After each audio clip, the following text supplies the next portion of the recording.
today is a wonderful day for science. So this is a completely blind Let's Play of the Stanley Parable Ultra Deluxe. It's only not blind in the fact that I played the original Stanley Parable almost a decade ago. I think, yeah, I played it in October of 2013. It wasn't right when it first released. I sat on it a while before I played it. Getting stuff set up right now since I'm streaming this live. I'm opening up the chat. I'm not going. I guess I'll advertise a little bit that I'm streaming, but I'll not mention it too many places. I kind of just want to play this as I do right now, and everything else that comes from it will do and be its own thing. I guess I should probably mention it to the Discord peoples, though. And I guess I can mention it on Twitter. My one request, though, you hear me double for a second. The one request I ask is please do not spoil me on things. I am legitimately blind on everything that wasn't in the original game, and I prefer it that way. I'm going to go in, I'm going to probably play this for several hours, and we'll see what we experience. Alright, so I'll mention the places. Playing the Stanley Parable Ultra Deluxe live. Yes, this is starting as a live stream-esque place. I will mention, I guess I'll call it on Twitter. Sure. Live and blindly. Alright. I have mentioned it in the couple places I'd like to mention it. I've got the chat open, so I can keep just a little bit of an eye on it. And outside of that, I pretty much think we're ready to go. Let's do this. Completely blind Stanley Parable. I might adjust the volume levels once we actually have audio, but hey. So obviously we're going to be playing with the English subtitle language. This is not the first screen you see. The only things that popped up were on a black screen with white text in the font that you see with the Please Choose a Screen in subtitle language, saying that the game was developed by Crows, and was written by a guy named David, I believe. So I'm going to click Confirm. Have you played the Stanley Parable before? Does this affect anything? I almost want to say no to see what happens, but yes, I'll just be honest. I have played the Stanley Parable before. Please adjust the slider until the computer is barely visible. So on my monitor, the computer is barely visible at this level, but I kind of don't want it to be that dark. Stanley Parable isn't like a horror game, at least I don't think it is. So I will click Confirm right, I guess just a little bit lower than normal, and hopefully that's okay for me.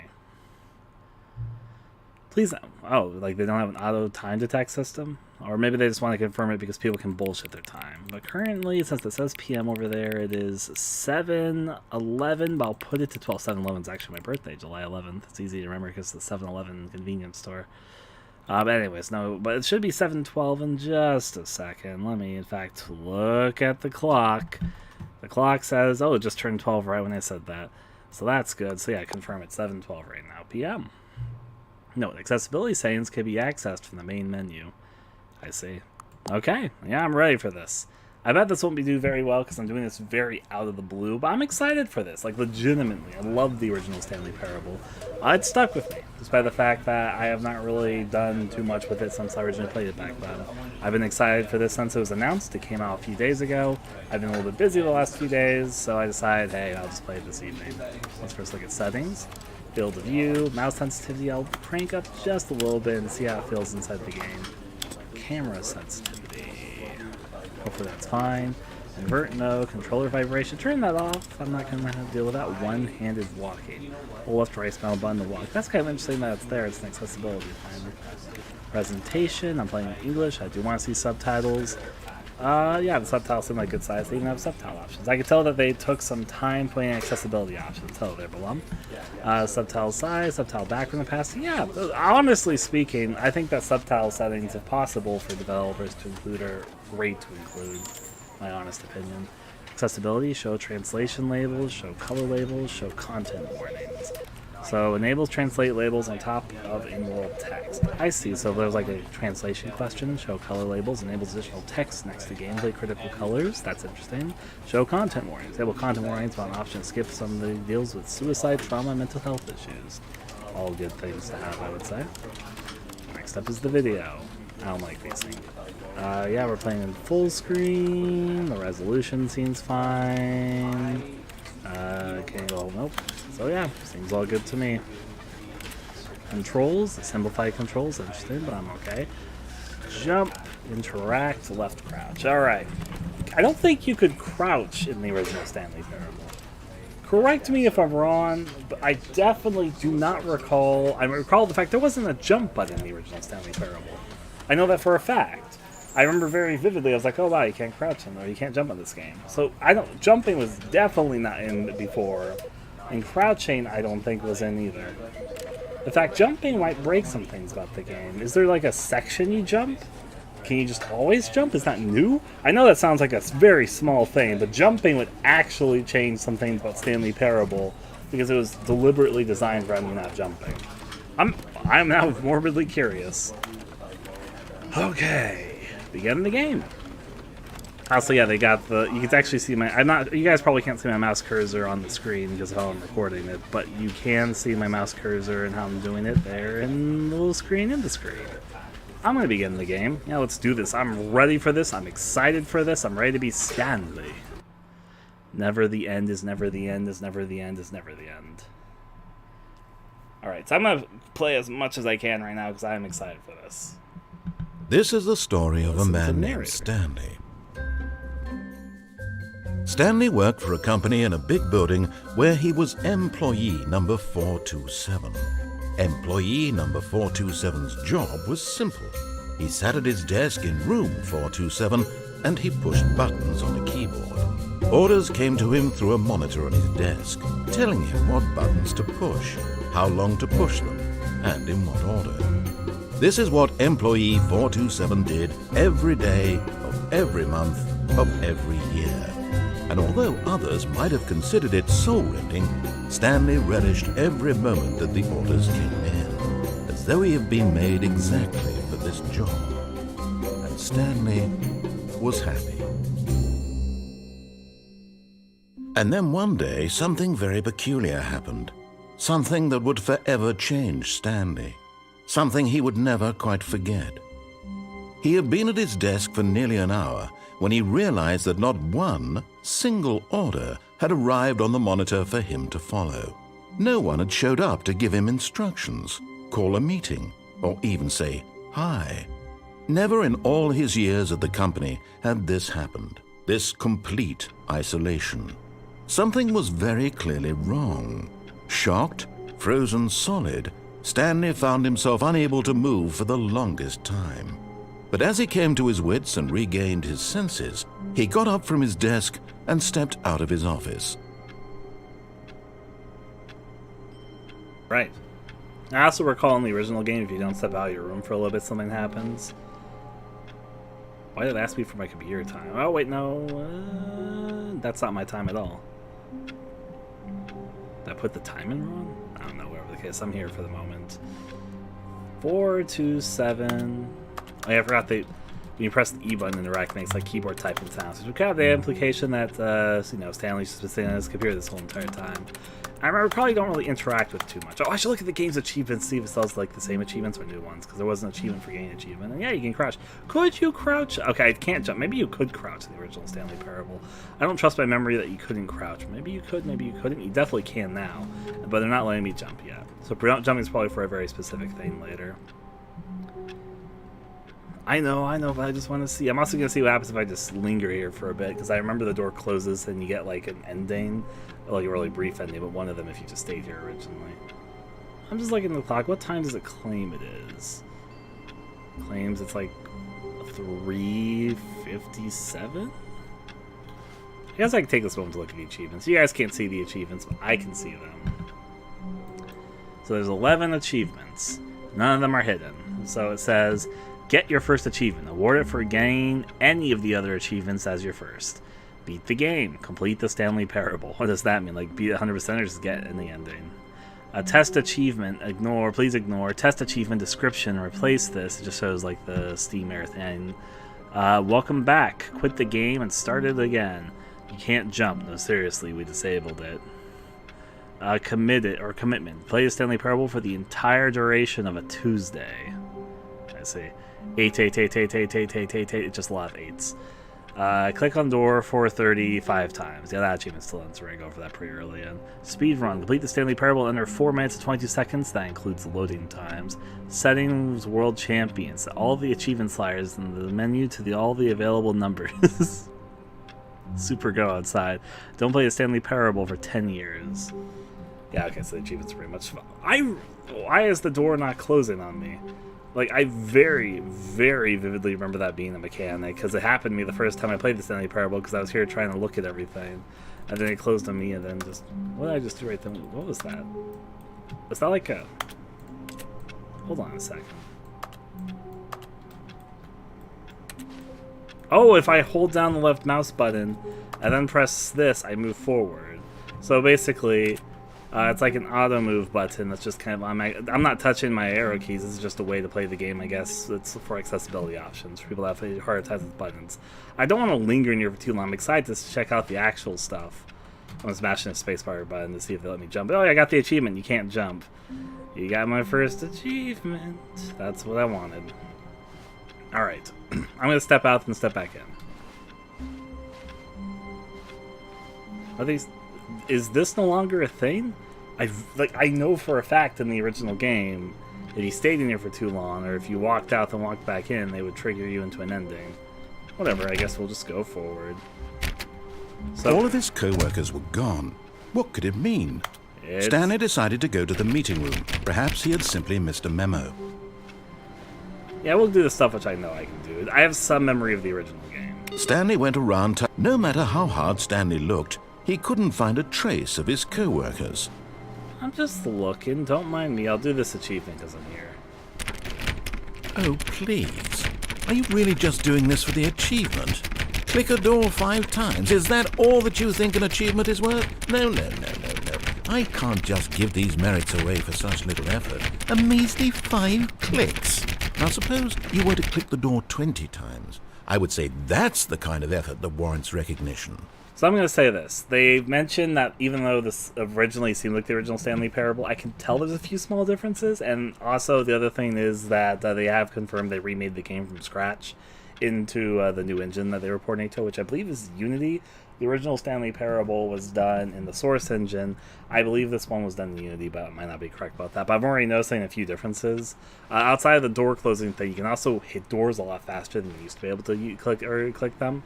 There used to be a pause in between your ability to make the door sound, but now it literally just goes as fast as I can mash my button on it. I have to say, I'm still not feeling the satisfaction of witnessing true effort for a noble cause. I know. Perhaps 50 clicks will do it. Yes, almost certainly 50 clicks. I also am just going to ask, does the audio sound okay? Am I too quiet for the game? Is the game too quiet? I can adjust things while we're still very, very early in. It's not that Stanley Parable's a very loud game. I'm still not feeling it. I want this achievement to have meant something. It has to be a true reward for valiant effort. I want to see some hustle, Stanley. I want to see commitment, a willingness to go all the way, no matter what the cost. Why don't you go put 20 clicks into door number 417? Alright, this confused me so much when I played the original game, but it's silly in retrospective. I'm also going to look over here, turn off all the stuff I can, interact with stuff I can, look over here. I'm actually, legitimately excited to experience more of the Stanley Parable. Probably a little bit too excited, one might say, but I'm excited, so that's good. Mash it. Oh, great. Now, go click a few times on door 437. Doing so, narrator. I'm on my way. Will this door ever open? Nope. At least not right now. 437. Did I pass it? No, here it is. Excellent. I think we're getting somewhere. Now, door 415. Let's give it 10 clicks or so. 415. Got it. That should roughly be somewhere around here. 415. Yeah, it should be right down this hallway. There we go. Now, back to door number 437. Okay, I'm on my way, narrator. Don't worry, I'm pumped just to be here. I'm ready to give you everything. What door do you say? 437? Let's see. How about you click on, well, I don't know, the copy machine. All right, back to room 417. I'm really feeling it now. I think we're getting somewhere. I know, he's very enthusiastic about this. That's okay. Okay, now go climb on employee 419's desk. Actually, I think that's a new instruction. For one, that's actually a clue how to get one of the endings. I was thinking how to do it later. Or was it? Because there's something which I remember vaguely. I don't remember exactly how you do it, but let's see. 419. I don't remember him instructing this specific thing, though. I guess it's kind of a clue.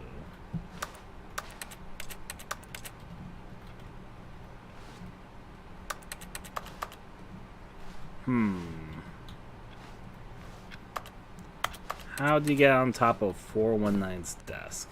You can get on top of this. Yes! There we go. This is great! You're putting it all on the line, Stanley. I like that. All right, let's keep it up. Go give me a few clicks on door 416. I got this, narrator. I got this. Don't worry. It's just right over here. A few clicks. We've almost got it! Now the copy machine, do that one again! Sure. That'll be fun. It's nice hearing the narrator again, even though I haven't gotten any proper endings right now. I'm just going achievement hunting immediately, I guess. Finish it off, Stanley! 5 clicks on door. Yes! Yeah. We did it! Oh, wow. That felt amazing. Yeah. Oh, you really earned it, Stanley. Nothing could hold you back. Yes, I'm very proud of how far we've come today. I feel Just think, accomplished. only a few minutes ago, you believed an achievement was worth 5 little clicks. Really now? What were you thinking? I don't know. Maybe something about the predetermined goal to reach what I needed to do. And I also remember similar to the climbing thing. I don't remember how you do it, but I know you can get out of this window. And I kind of want that to be my first ending. But also, my memory of this is very foggy. And I don't 100% remember how you do it. Oh, I guess I'm doing it, even though I'm saying I don't remember how you do it. So I guess I did it. That's my first ending. Yep, I wanted this to be my first At ending. first, Stanley assumed he'd broken the map, until he heard this narration and realized it was part of the game's design all along. He then Brilliant. praised the game for its insightful and witty commentary into the nature of video game structure and its examination of structural narrative tropes. So, now that you're here, what do you think? Isn't this a fun and unique place to be? Sure. Why don't we take a minute just to drink it all in? I'll drink some more. Okay, I'm over it now. What do you think? Are you sick of this gag yet? Nah. Then in that case, we'll continue. But now, here comes the real question. What do you think would have happened if you had told me that you wanted this to stop? Do you think it would have been particularly different? No. Would I have taken the same idea but rephrased it superficially to fit that answer? Perhaps you never would even have thought of it if I hadn't brought up the issue in the first place. Oh, now think about it. Will it be worth it for you to restart and then come back here just to do the other option? Clearly, this whole gag takes some time. What if the other option is even longer? How long will you spend in total just to have heard all the narration? Oh, and this is rich. Perhaps you've just played the other option, and now you've come to see what happens in this one. So, what do you think? Which choice was the better one? Imagine if you had selected continue on your first playthrough, how tantalizing it would be not knowing what happens when you pick the other option. Indeed, you are one of the lucky ones. Though if the other option is really miserable to listen to, then perhaps you're not. In fact, I'm just going to say that no one who's listening to this is lucky. Well now, I've built up the other option so much that I'm going to stop talking and leave you to your decision whether to come back here, continue with the game, or just sit in this spot forever and ever. Cheers. I'm gonna do the other option. You know me. It's gonna be the exact same dialogue, but I'm gonna fucking do it. You never know. You never know until you try.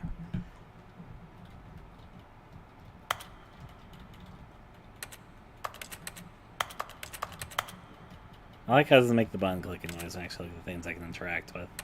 That's kind of an interesting detail.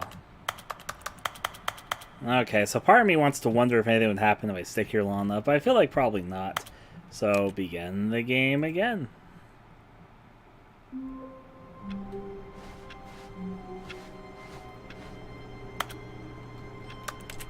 I seriously wonder if they got rid of the ending or the thing if you just stay in the office. All of his co-workers were gone. What could it mean? Stanley decided to go to the meeting room. Perhaps he had simply missed a memo. Before I climb back up on the desk and experience the same dialogue option down, just different dialogue thing. Let me just do this. I'm just make sure there's nothing I need to do on any of these computers. Like this. Wait input. Occasionally these pop in. Let me input it. There we go. And I don't remember what happens if you fill those all up, but I'm going to do it. Like, I vaguely remember things about the game, but also, hello, Em, I'm a little bit blind to... No matter how hard Stanley looked, he couldn't find a trace of his co-workers. There we go. I'm seeing the other dialogue option because I'm a loser. First thing I'm doing. At first, Stanley assumed he'd broken the map, until he heard this narration and realized it was part of the game's design all along. Yep. He then praised the game for its insightful and witty commentary I feel into like the praising nature the of video game for its structure insightful and witty and its commentary for some examination of reason. structural narrative tropes. So, now that you're here, what do you think? Isn't this a fun and unique place to be? Why don't we take a minute just to drink it all in? Okay, I'm over it now. What do you think? Are you sick of this gag yet? This time I'm going to say yes, because it's going to be the exact same dialogue. I already know it is, but I'm doing it anyway because I'm silly. Well, I don't know how to say this politely, but you could literally just hit escape and restart the game any old time you want. Like, right now. You could have done it just then. Huh. Now would also be an appropriate time to quit.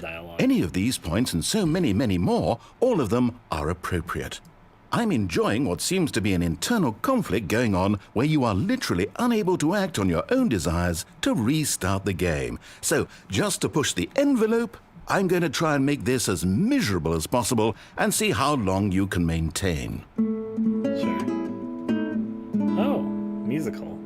There once was a man named Stanley, who people considered so manly. Wow, man. But the truth must be told, he was not very old and was quite particularly gangly.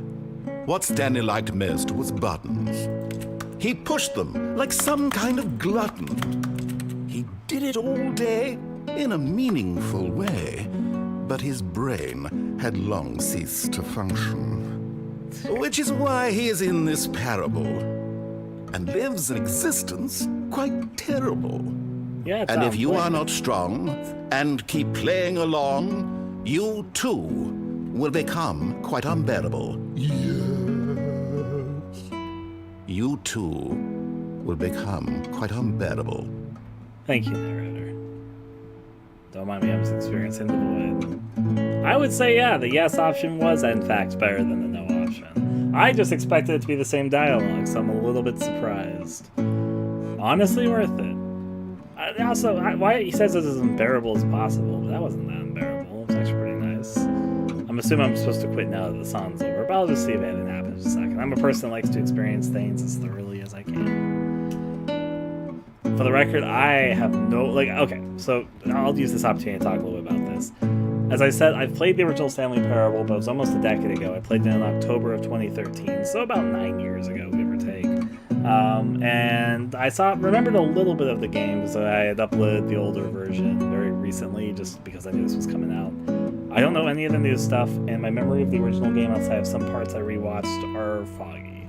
Like, I remember this existed, but I didn't quite remember the details of it. I don't know if the dialogue here was new or old. In fact, I don't remember the song, but maybe I just don't remember it. It probably did happen in the original because this secret, I don't really know if you can call it an ending, though I guess it technically is, was in the original game, but yeah, I'll begin the game again. And I remember, of course, that there was something in here that doesn't seem to trigger in this version for whatever reason. Yeah, whatever the case, I'll move on, though. All of his co-workers were gone. Wow. What could it mean? Couldn't mean anything. Stanley decided to go to the meeting room. Perhaps he had simply missed a memo. I don't know, okay. I'm going to do more secret... Oh, here's this again. I'm going to do more secret hunting when I feel like I've been doing more of the actual options in the game. I'm just going to kind of go forth. Experience what I will. Hello, I'll look around. I'll pay attention to things like I hate Mondays. Ha ha ha ha ha ha. Garfield. Ha ha ha. I get it. Ha ha ha. Oh yeah, referential humor. Ha, how humorous. That's my hubris and my humor. Let's see. We got over here. Is there a zoom in option? No. Sails and the tail quarter. Got it. When Stanley came to a set of 2 open doors, he entered the door on his left. You know what? Sure. I'm gonna go for the completely normal ending first. But if I just obey, unless something really interesting catches my eye. But assuming that nothing really interesting catches my eye, I'll just go forth and I'll experience the original ending. Let's do it. Let's be a nice, obedient dog.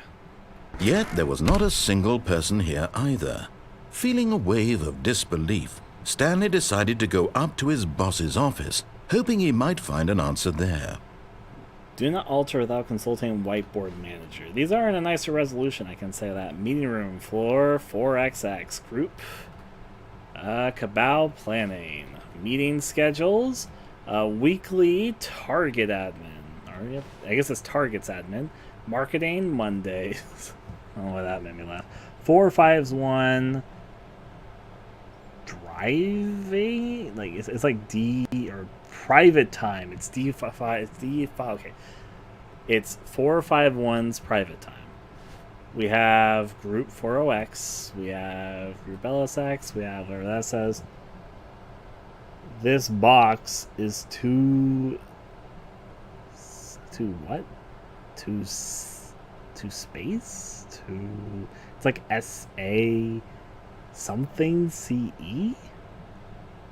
Too small. It's supposed to be an M. That makes sense. This box is too small. That makes sense because you can barely put the text in it. Okay. We got termination Tuesdays of our office efficiency. We got legal. We got 8bird. I just like reading all this. I'm sorry.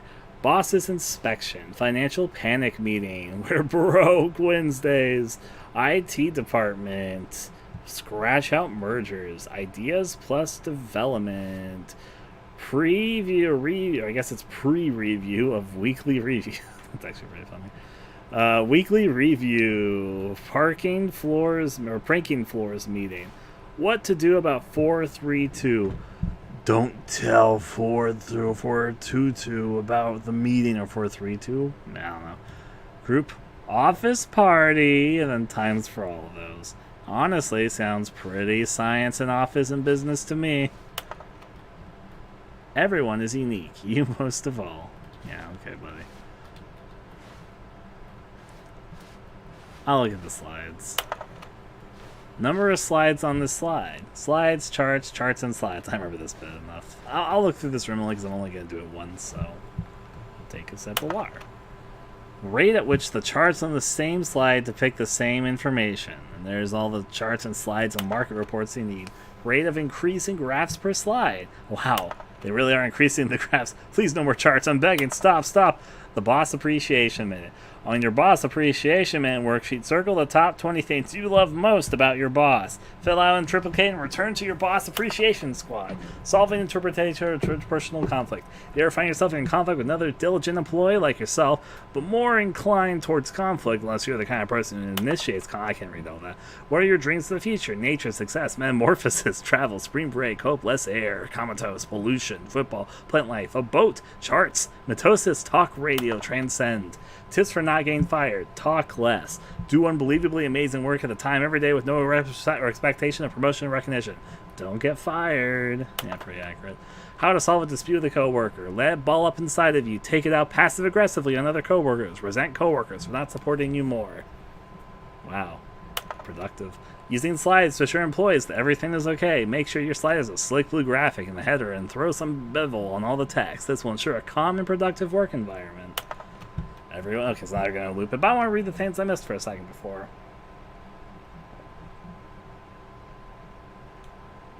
Wow, I'm so happy to be unique, as is everyone. But if everyone is unique, then is anyone? I guess it could be.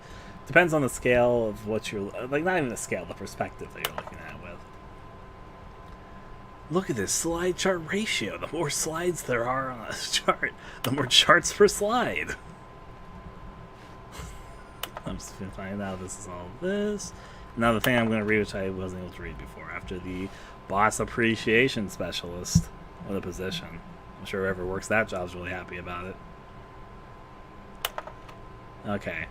Why did we hire you? Remember that it takes 2 people to start a fight, and right now you're both of them. That's actually pretty funny. I'm happy I stayed for that. And then there's that. I'm going to look at this chart while you do this. To do, synergize, core values, expenditures, shift global market per app. Monetize free to play. Pretty accurate. Don't get fired. We got top Okay, people, cannot read all that. We got some pictures. It's pictures of them ordering charts and putting charts into the sky. Help! I'm a post-it. I'm sorry, post-it, but you're here. Whoa, mama. I was gonna say, I'm just being right now amused by the fact that they're apparently just ordering boxes of more pie charts and then putting pie charts into the sky. Bi-quarterly post-review. We need something. Money? We need money plus money list reviews. Money list, but money list was scratched out.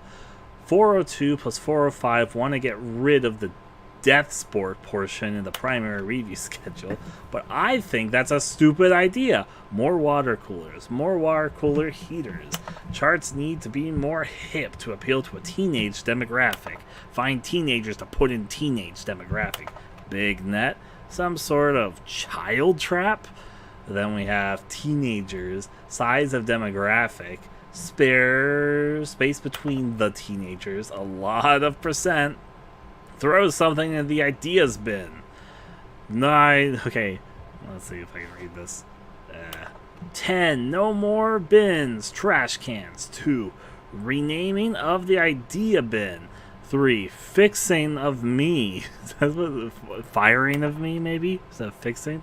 Ideas bin.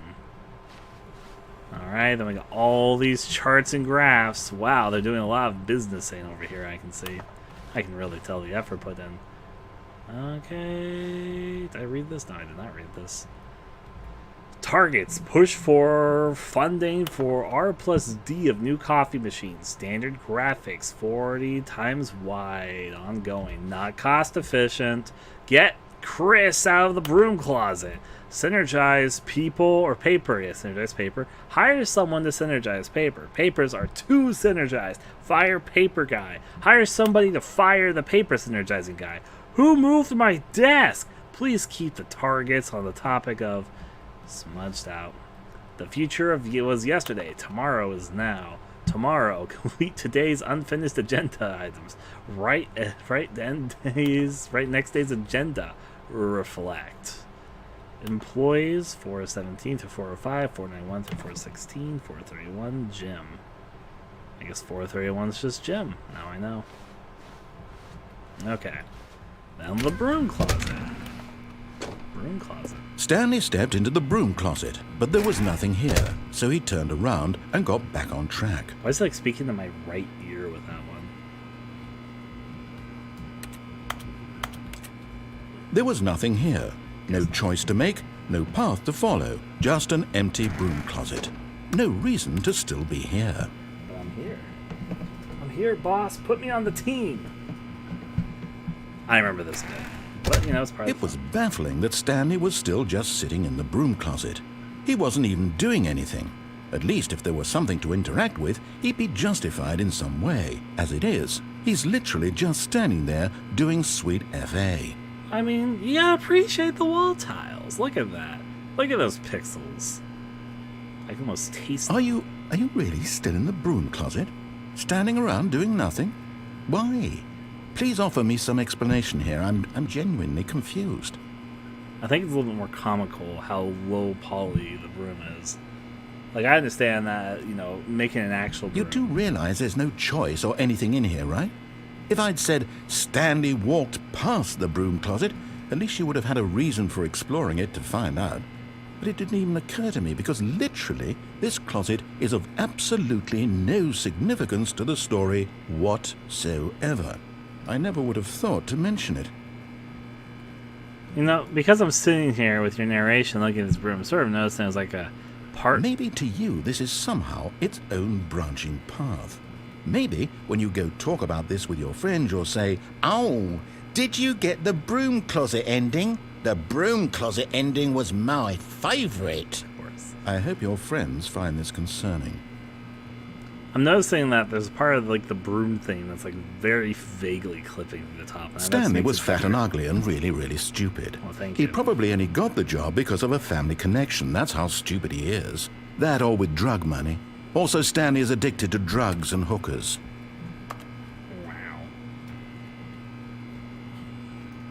I mean, that's some backstory. Well, I've come to a very definite conclusion about what's going on right now. You're dead.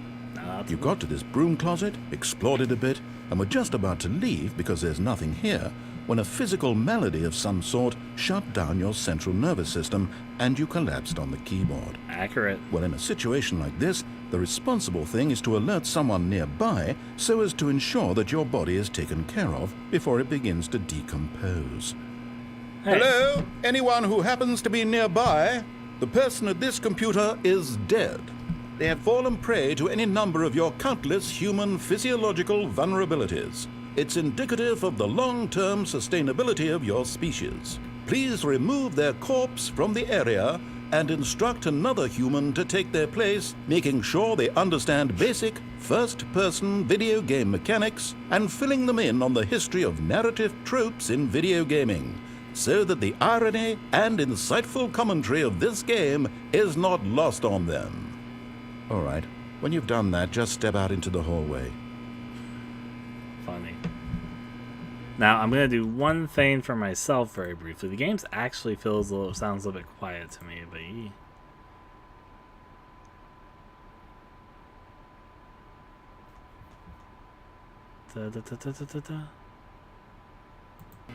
Alright, I'm good. Well, anyways, you alright then, Ryan, and the humor of the game? Yeah, I'm fine. I've enjoyed the Stanley Parable. I haven't seen anything new yet, at least that's a small thing. Second player. It's good to have you on board. I guarantee you can't do any worse than the person who came before you. I think I can. You too? Unbelievable. I'm at the mercy of an entire species of invalids. Perhaps there's a monkey nearby you can hand the controls to. A fish? Fungus? Look, you can hammer out the details. I'm not particularly picky. I'll just be waiting for when you're ready to pick up the story again. Here's the fungus, ready to go at it. I just... Broom closet. Out of broom closet. In broom closet. Out of broom closet. In broom closet. Sorry, Ryan is dead. This is fungal Ryan now. Out of broom closet. Into broom closet. Really enticing stuff, I know. Wow, if I was the fucking master of engagement, wow, no one can stop me with this engagement I'm bringing on. Let me put this there. I hate the emotes. You two emotes are not fun, I agree with you. Coming to a staircase, Stanley walked upstairs to his boss's office. As I said, we're getting the main ending first, I decided. So that's what we're going to do. We're not going to dissipate too heavily. In fact, we're not going to dissipate at all. I might, unless there's something that catches my eye. I'm going to play the narrative as intended. This is pretty. Because the boss knows that what the boss says goes, and the boss has suffered losses, then that's what the boss chose. I get it. Extreme bathrooms time. Look at all this soap. All this bathrooming I'm doing. For some reason, I thought there was another door for a second, but it's just my imagination. Why did that close? Executive's bathroom. Isn't it a little weird if doors close and open on their own? At least I think it is. It's a little bit of a science experiment.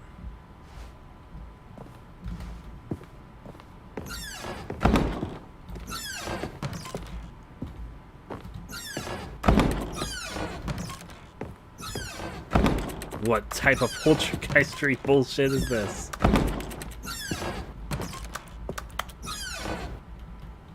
Haha, got you there, buddy. Oh, you can like barely see through that.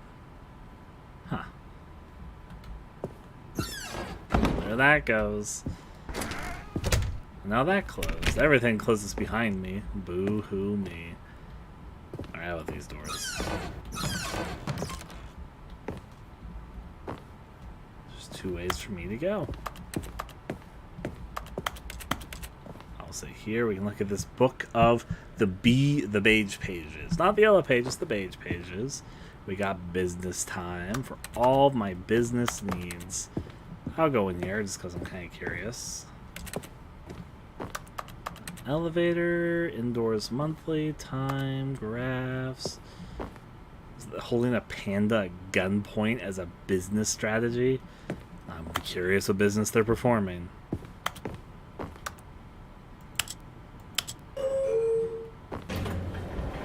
Why do I not remember this? Was this in the original Stanley? This must have been in the original Stanley Parable. It's kind of right here.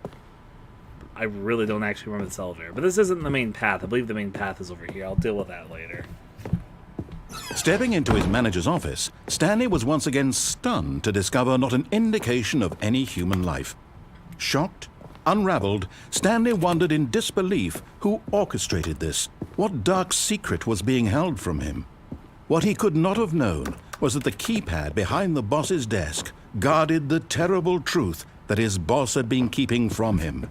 And so the boss had assigned it an extra secret PIN number, 2845. God, how am I ever going to figure out But the of super course, secret pin Stanley number? couldn't possibly have known this. God, how can I ever solve this? Certificate, they got some big old nice wine bottles. Stanley just sat around twiddling his thumbs.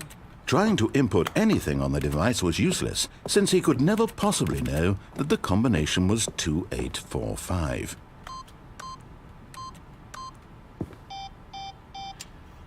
Oh, 2845.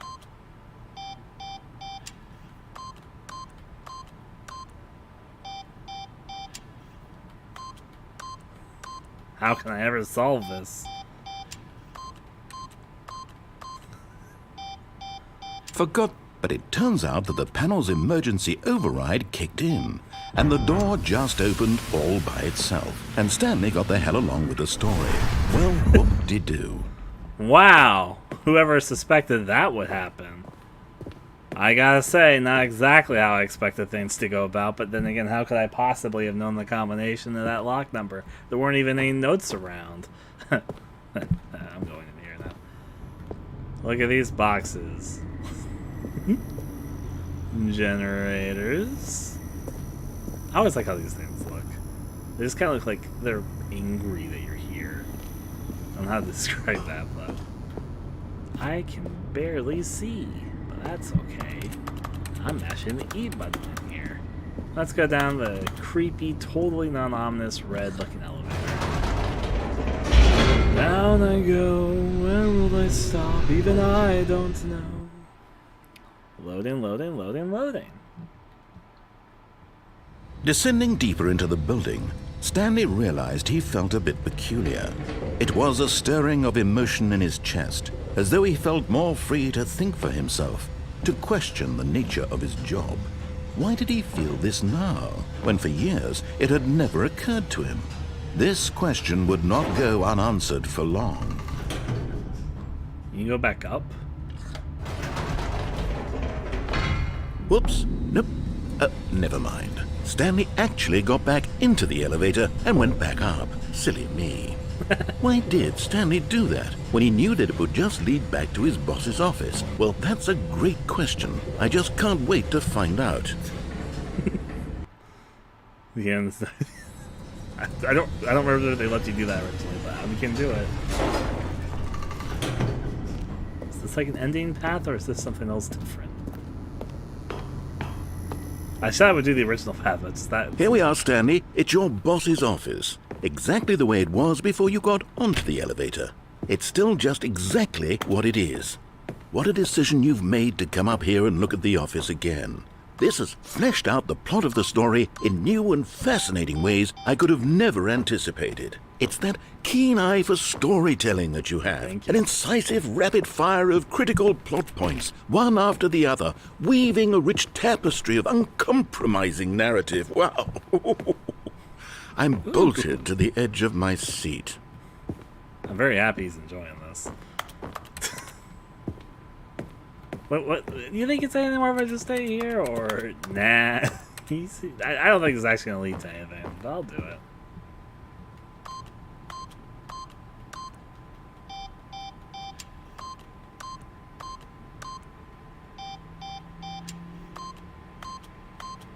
Yeah, it's getting me a whole lot of places, I think. Just mashing those buttons, don't mind me. I'll go back, sure. Now let's go. Incredible. Now he's getting back into the elevator and going down again. Ladies and gentlemen, how does he keep coming up with all of this? I know, right? It's pretty gripping if I do say so myself. Surely this time Stanley will walk forward into the spooky corridor, won't... Did you think we were going to go forward down the spooky corridor? No. It's time once again to go back up in the elevator. Yeah. I can't even begin to grapple with what might be up there. Is it the boss's office again? Or what if it's the boss's office this time? The suspense is killing me. Really, you can't know till you know. That's what you do, narrator. I'm here. Oh my god. It's the boss's office. Oh my god. Yeah. It's the boss's office. This absolutely changes everything for me. Give me a timeout here for a minute while I process this. Stanley Parable, please hold.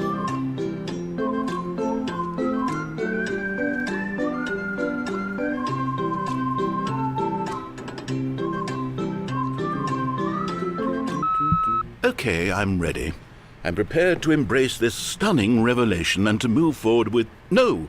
No, wait! No! I need more time to process. Good thing, me too. Yeah, sometimes you just gotta sit there and reflect on your actions. The cuckoo bird had drinking some coffee, that's what helps. Kookaburra, go. Oh, she's kind of nodding along now. There, yeah, get your drink, I guess, birdie. All right. I have fully come to terms with it. I have made space in my worldview for this astonishing new reality. As before, I turn to your expert eye for gripping narrative, Master Stanley. Thank you. Very few appreciate the efforts I go through. I'm happy that at least you, narrator, can appreciate all the hard-spent energy I put into this. Straight out of the straight man. Just mashing things. I like the bit. I don't know. It's amusing to me. Mashing the buttons as I do. Moving around to the computer. Why won't you? Alright, time to go back down. You all know what's coming. Of course. Going back down in the elevator. How did I not anticipate it? I mean, sure, now it's obvious, but you have to understand that 30 seconds ago, this kind of thing had never been attempted before. I had no frame of reference to even anticipate it.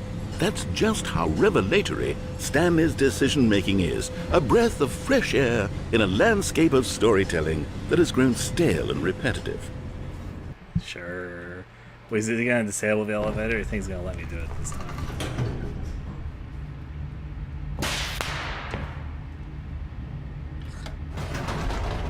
Nah, he's gotten tired of the bit. But I'll do it one more time anyway, for good old time's sake, you know? You know what? I've just thought of something. Hold on, let's stop for a moment. Don't you realize? It's the anticipation, Stanley.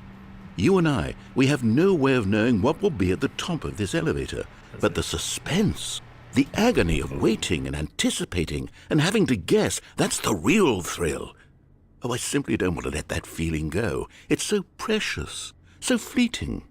Why don't we take this elevator ride nice and slow? Oh, yeah. There we go. Isn't this so much more exciting? You know, Stanley, it seems like nowadays the only thing that audiences want is to be shocked as loudly and frequently as possible. They want big, explosive moments flung right in their faces from the very moment that things get started. But where's the tension? Where's the trust in the audience to build a slow and nuanced appreciation for the story, the characters? Why aren't we given time to imagine the surprises, to have to think and to anticipate, and then to marvel at the eventual reveal? This is storytelling, Stanley. What you and I are doing right now. This is the most exciting narrative to be developed in years, and it's really all because of you. You're the one who took this bold step of revisiting the exact same locations over and over. Truly, I mean it. This is unique and different. It's not like anything else out there. You see, I want stories that surprise me, Stanley. I want to have to think. I want to be engaged and not pandered to. We're being fed such unimaginative drivel all the time, and we all know it, which is why we're so starved for content that makes us feel sharp and vital and alive. That's why people like you so much, Stanley, because you're not afraid to spit in the face of tradition. You're a role model, you know? People look up to you. Which is why, though I didn't know when to spring this on you, but, well, I've gathered a little press conference for you, so that you can talk about your work and your storytelling and your life. Yes, I know you're not much for the public eye, but I thought it would especially mean a lot to the people who have been following you from the beginning. They really look up to you, Stanley. I don't know if you realize the impact you have on them. This is the kind of gesture that might leave a tremendous impact on them for the better. Oh good, we're here. Okay, so this wasn't the ending path. What if I just went down the elevator? Well, I was going to say, narrator, I love Twin Peaks The Return, so you're just preaching to the choir here. Whatever the case, whatever the case. Okay, the room where we're holding the press conference should be just around the corner here somewhere. That's very, very specific instructions. Stanley! All eyes on Stanley live on stage. Can I say something? In the pose that he's in the clothes that he's in, and the position he's in, he looks vaguely a lot like Ethan Winters from Resident Evil 7. I'm not even joking. Yeah, it is a new ending path. I'm actually surprised, to be honest. I kind of thought that was just going to lead to like little gags. Storyteller. Yeah, the storyteller. Stanley reveals all of his new body? Or book, okay. World's healthiest human being. All tricks revealed. I see where this is headed. How we did it. The pyramids. The guy who went to Mars. Can I go over here? Nah, the pillar's gonna block me from checking out that door over there. Alas, alas. Unless I can like sort of peek on it. Nah. All this Stanley live on stage. I'm ready to be a participant of this shit. Stanley's new body, even though it's a new book. An evening with world peace, baby. Wow, I look up to that guy. Ah, yes, here it is, just through this door. The Stanley Parable, Stanley, tonight, live on stage. Let's see, Stanley from the Stanley Parable, tonight, live on stage. Oh, I'm going to lean in to really read this. The man, the process, the myth, the legend, the parable. That sounds about right to me. Please hold your applause. Also, I can click through this table. I don't think that's intentional. Or is it? A Q&A with the world's first sentient machine. Honestly, cool. Doing great. A conversation with Alexander the Great. Wow. Also something else back there, but I can barely see it from here. Oh, well. All right, are you ready? I've told them you're going to speak a little bit about the nature of surprise in storytelling and what it means to craft a truly unpredictable narrative. Oh, don't worry. You'll do great. Just be yourself and speak from the heart. I'm really proud of you, Stanley. Okay, it looks like they're ready for you. Go get them. To stage. Stanley Ryder, Allman's chair, gun, table, nut bar, welcome. You know what this room vaguely makes me think of? It makes me think of the Tiger, the Jewel, and the whatever game, which I believe was made by the same people, but I might be wrong. It was a free game on Steam. I played it several years ago. I realized looking in this room, that's what this room reminds me of. It reminds me of that game specifically. An audience with the dude who came up with pizza. Honestly, a hero. Anyways. The guy, we already read that there. We have an interview with the Lord. Wow. I'm not going to see what that says.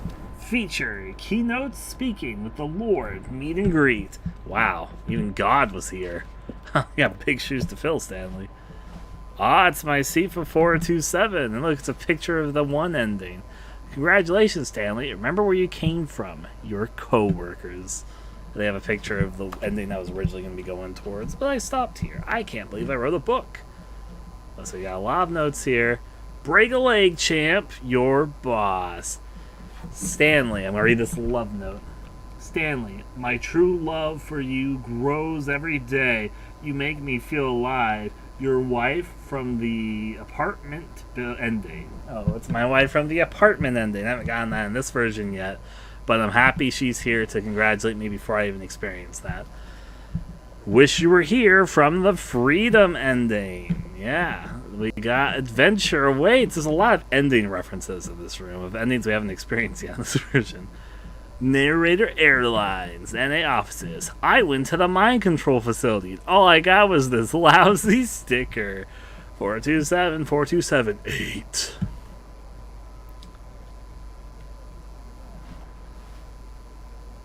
Alright, story, Stanley meet dad, age 6. Thanks for showing me that cool skateboard trick in the parking lot. You are too cool. Good luck on stage. Rock on. My boss loves me so much he sent me 2 break leg champs, which if he says it twice means I'm going to break both my legs. So I'm not sure if he's trying to curse me or bless me, but it really doesn't matter, does it? I love the way you ride elevators. That's from my secret admirer, which I can appreciate the elevator riding the compliments. No one tells stories the way you do. Go get him, Tiger. I think that's from the narrator himself. all this attention, all because I wrote a book about riding elevators up again and down again. It was a smash hit. Oh yeah, let's go. Let's do this. I'm ready to meet the guy that made pizza. Let's see what we got. I'm walking in. I'm right outside. Ooh, here we go! Look at that 2D JPEG audience. They're all excited to see me. With down, then up, then down, then up, and down, then up again. Presented by Stanley.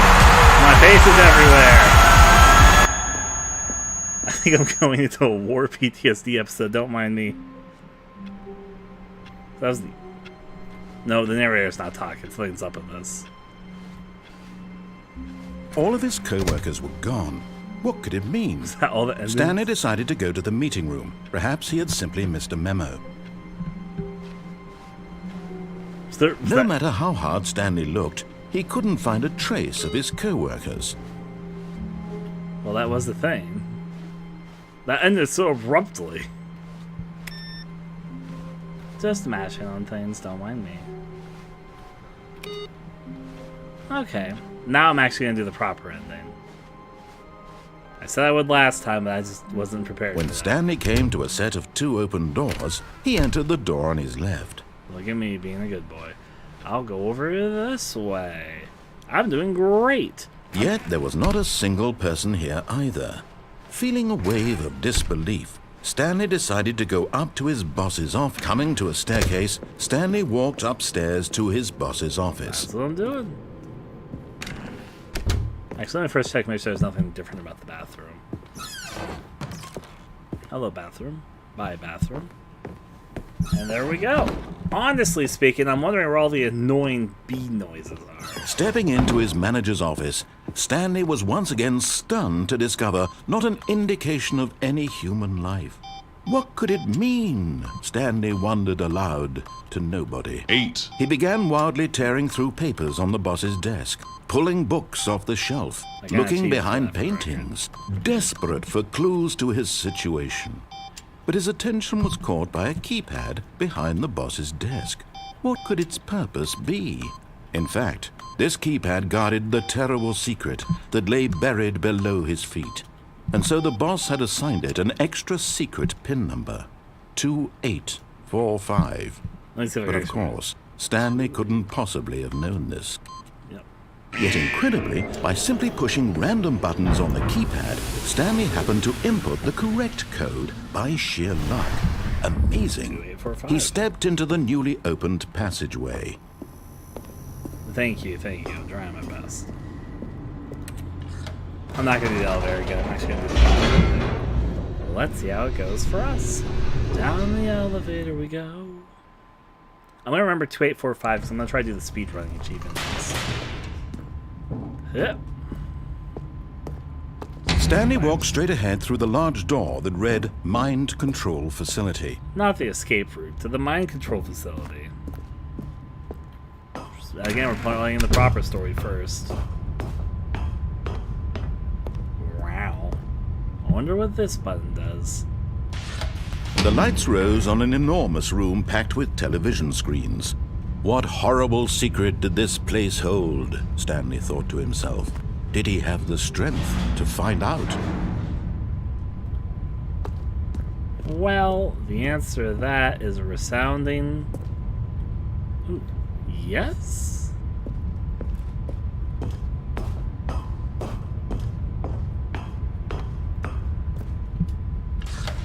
Now the monitors jumped to life, their true nature revealed. Fire. Each bore the number of an employee in the building, Stanley's co-workers. The lives of so many individuals reduced to images on a screen, and Stanley, one of them, eternally monitored in this place where freedom meant nothing. I'm 437.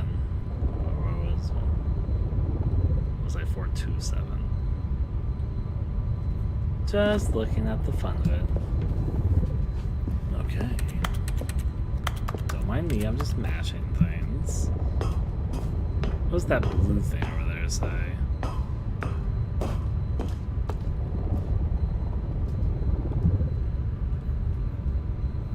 The other odd ones, fired, got it. Only 2 firings, that's pretty impressive in some way. This mind control facility, it was too horrible to believe. It couldn't be true. Had Stanley really been under someone's control all this time? Was this the only reason he was happy with his boring job? That his emotions had been manipulated to accept it blindly?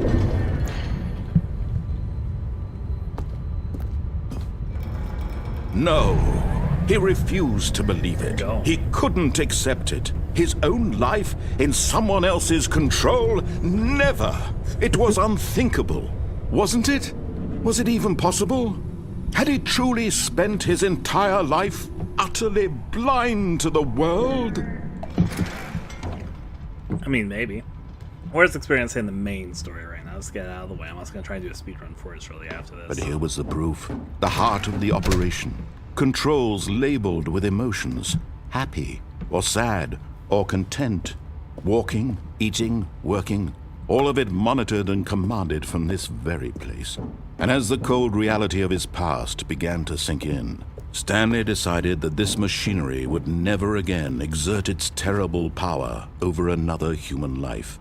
For he would dismantle the controls once and for all.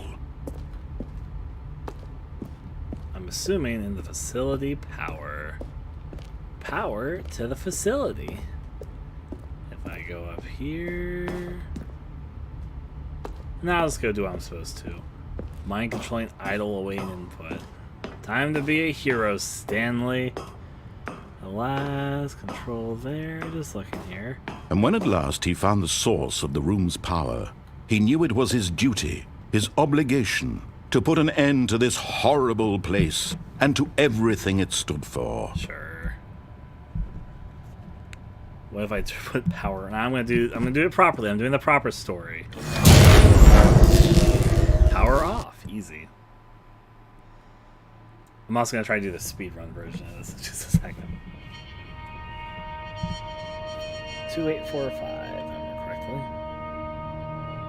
Blackness and a rising chill of uncertainty. Was it over? Yes! He had won! He had defeated the machine, unshackled himself from someone else's command. Freedom was mere moments away.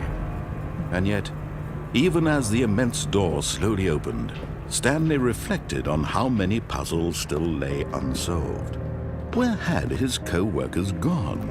How had he been freed from the machine's grasp? What other mysteries did this strange building hold? But as sunlight streamed into the chamber, he realized none of this mattered to him, for it was not knowledge or even power that he had been seeking, but happiness. Perhaps his goal had not been to understand, but to let go. No longer would anyone tell him where to go, what to do, or how to feel. Whatever life he lives, it will be his. And that was all he needed to know. It was perhaps the only thing worth knowing. Stanley stepped through the open door.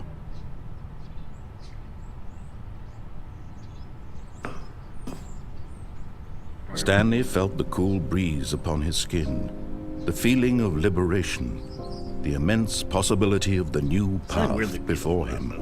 This was exactly the way, right now, that things were meant to happen.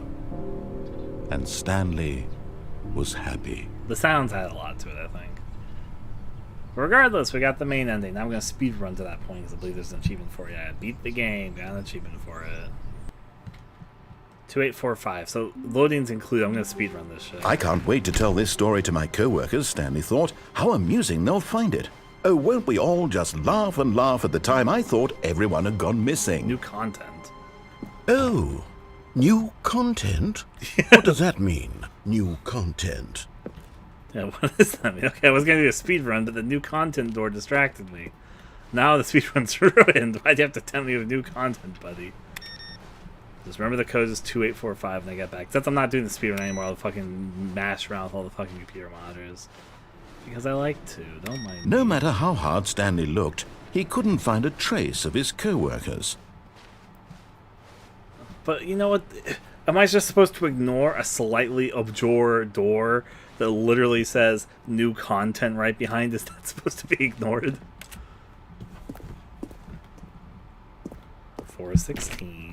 But didn't 416 exist elsewhere? Yeah, it's like, oh wait, no. That's what this door usually is. I clicked it 5 times when I was doing my achievement stuff, then went back to it once. Okay. I want new content. Send me on my elevator ride. Elevator ride. I say elevator. It's like an amusement park ride. Maybe I'm just thinking about elevators still. Wow. Hello, and thank you for playing the Stanley Parable Ultra Deluxe. As you may know, the Stanley Parable was a video game released in 2013 on home computers. After receiving critical and commercial success, it was expanded upon in 2022 with the Stanley Parable Ultra Deluxe, a reimagining of the game for consoles and home computers. The Stanley Parable Ultra Deluxe features exciting new content that broadens and expands the world of the Stanley Parable, delighting audiences the world over. I mean, I'm playing it, so sure. Please, step inside and see what thrilling new adventures await in the Stanley Parable Ultra Deluxe. Oh, well, this sounds delightful. I'm very excited to see the thrilling new Ultra Deluxe content. This is totally gonna be a joke, but I'm going for it. I'm excited. Let me get pumped for this obvious new content that the game's creators are now providing to me. What does that say? Coffee nut. I see. Anyways. Okay, so far it's an elevator.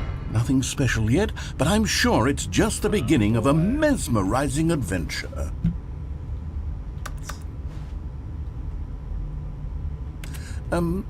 Is it broken? What's going on here? Should we be moving somewhere or... Oh, there we go. All right, finally, at long last, it's on to the new content. I've never been more ready. Let's do it. Yeah. Alright, let's see this exciting new content. I have to say, initial impressions of Stanley Parable Ultra Deluxe, mostly tedious. It's as if, Oh, okay. Let's see the content. Give me the content, Stanley. Yes, I mean, it's new content. Even if we're just saying an elevator, it's fine. Wow. The jump circle. Wow. All right, let's see. It's the jump circle. I can... Oh, this is why I can jump here. The new content. I did see it. Yeah! New content. I could skip this, but why would I waste my jumps? Can I jump out of the circle?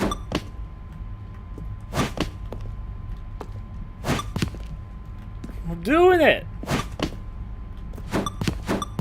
Can I crouch jump? Hey, this is cheating. If I'm crouching and press jump, it just counts as a jump.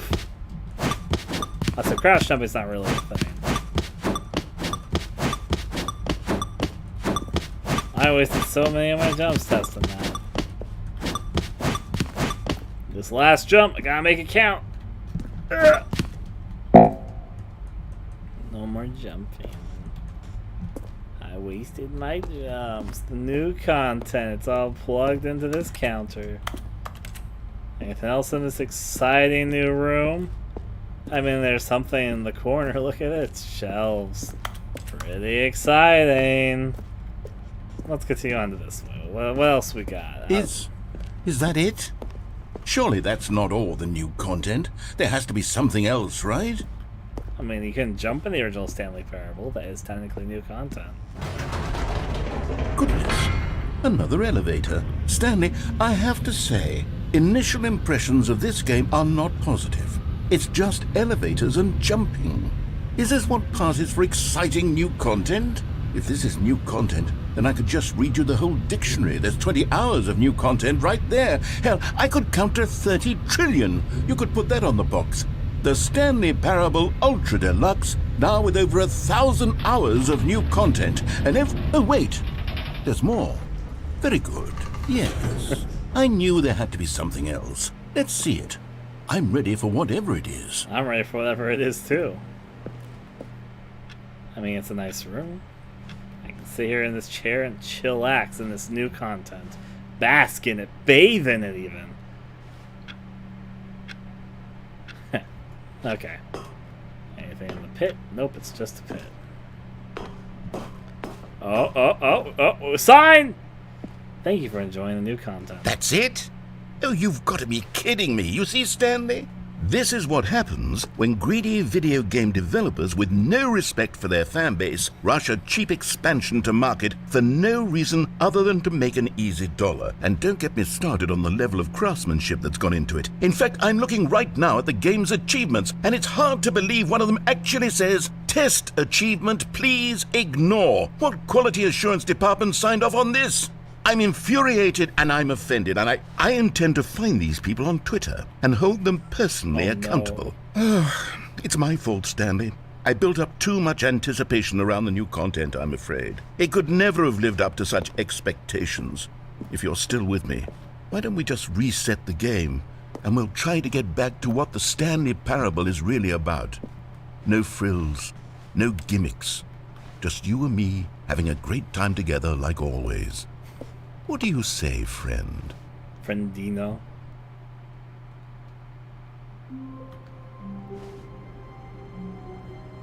Huh. This definitely isn't my normal office. I hate Mondays, though. It's still there. That's locked. I mean, vaguely it kind of seems like my new office. There's my old office in that. Psst! Stanley! Come over here! In the vent! I want to show you something! Narrator, what do you want to show me in the vent? If I ignore that. Okay. Okay, narrator. What do you got hide in this old vent with a flickering light from the fan? What possibly could there be? Ooh. I'm coming, don't mind me. The end is never the end is never the end. What could be hiding in the vent? A vent? Who would have thought? I know, really surprised. Okay, you remember how cheap and unsatisfying the new Ultra Deluxe content turned out to be? Well, it got me thinking about the past, and how much better the Stanley Parable used to be. So I made something special and tucked it away here where the game's developers won't find it.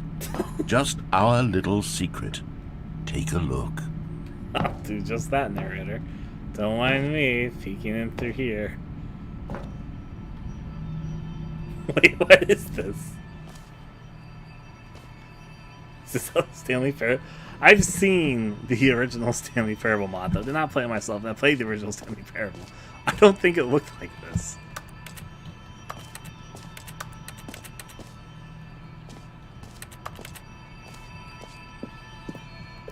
I call it the memory zone. It's where I've been storing all my favorite memories so I can relive the peak experiences of my life whenever I want. Experiences like the launch of the Stanley Parable on PC.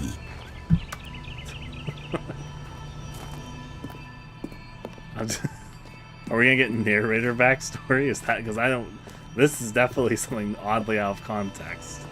Sure, I'll enjoy it. You actually go outside now. That's kind of interesting. Just enjoying the mountains. I mean, outside, quote unquote.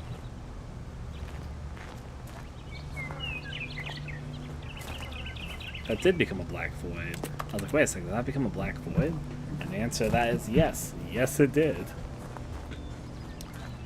Alright, alright. Let's see what's going on in this exciting new The Memory Zone. The Stanley Parable. That's a nice shot. A screenshot to me. The Memory Zone.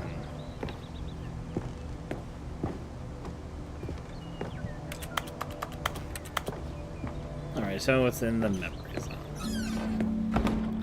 Don't forget the Stanley Parable. We got that picture to off. I guess supposed to be the Freedom. You see, Stanley, doesn't the memory zone remind you of how wonderful Stanley Parable was before it was sullied with a cheap re-release? Remember back in October of 2013, when the game originally launched? Back then, video games had integrity. Back then, it all meant something. Oh, the waste. For some reason I thought I played it later. Like, my recordings of the Stanley Parable were recorded in October 2013. I really played this when it came out. For some reason, I was under the impression I had waited a bit to play the Stanley Parable. It was like months later. Huh. The Stanley Parable Galactic Cafe. Time, indoors, monthly. Shapes, National Geographic. How did they get away with some of this? Cargo. Crafts. Haha. Zone, Sweet Zone. Won't open though. Here's the Steam store page for the original Stanley Parable. 2013, when the Stanley Parable was released. The greatest wealth is memory. Then a picture of the original office. Look at all these postcards from 2013 and Stanley sitting there and the freedom ending. Remembering. The Stanley Parable, the mind control facility. The Memory Zone temp with a heart by it. I see.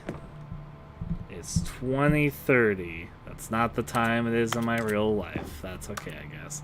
The Stanley Parable script for the narrator. 2013. Our first kiss, my first car. The release of the Stanley Parable in 2013. I like that one. Okay. Then we got audience award for this. So let me explain why this is really funny. Okay.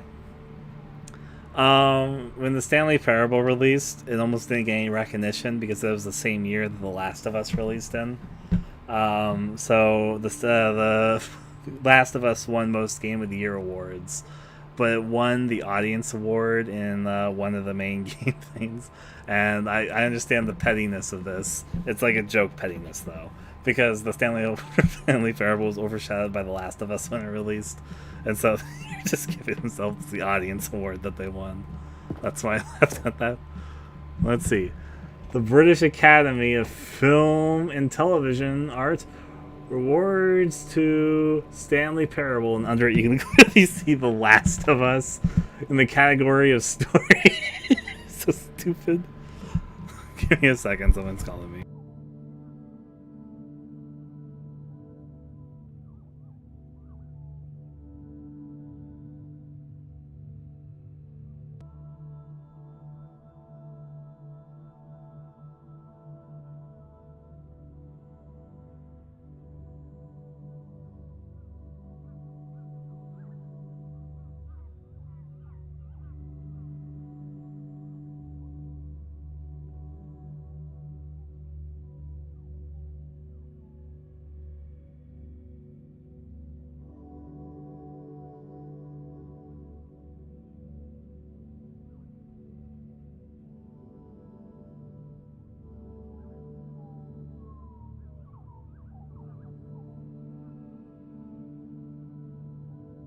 Alright, I'm back.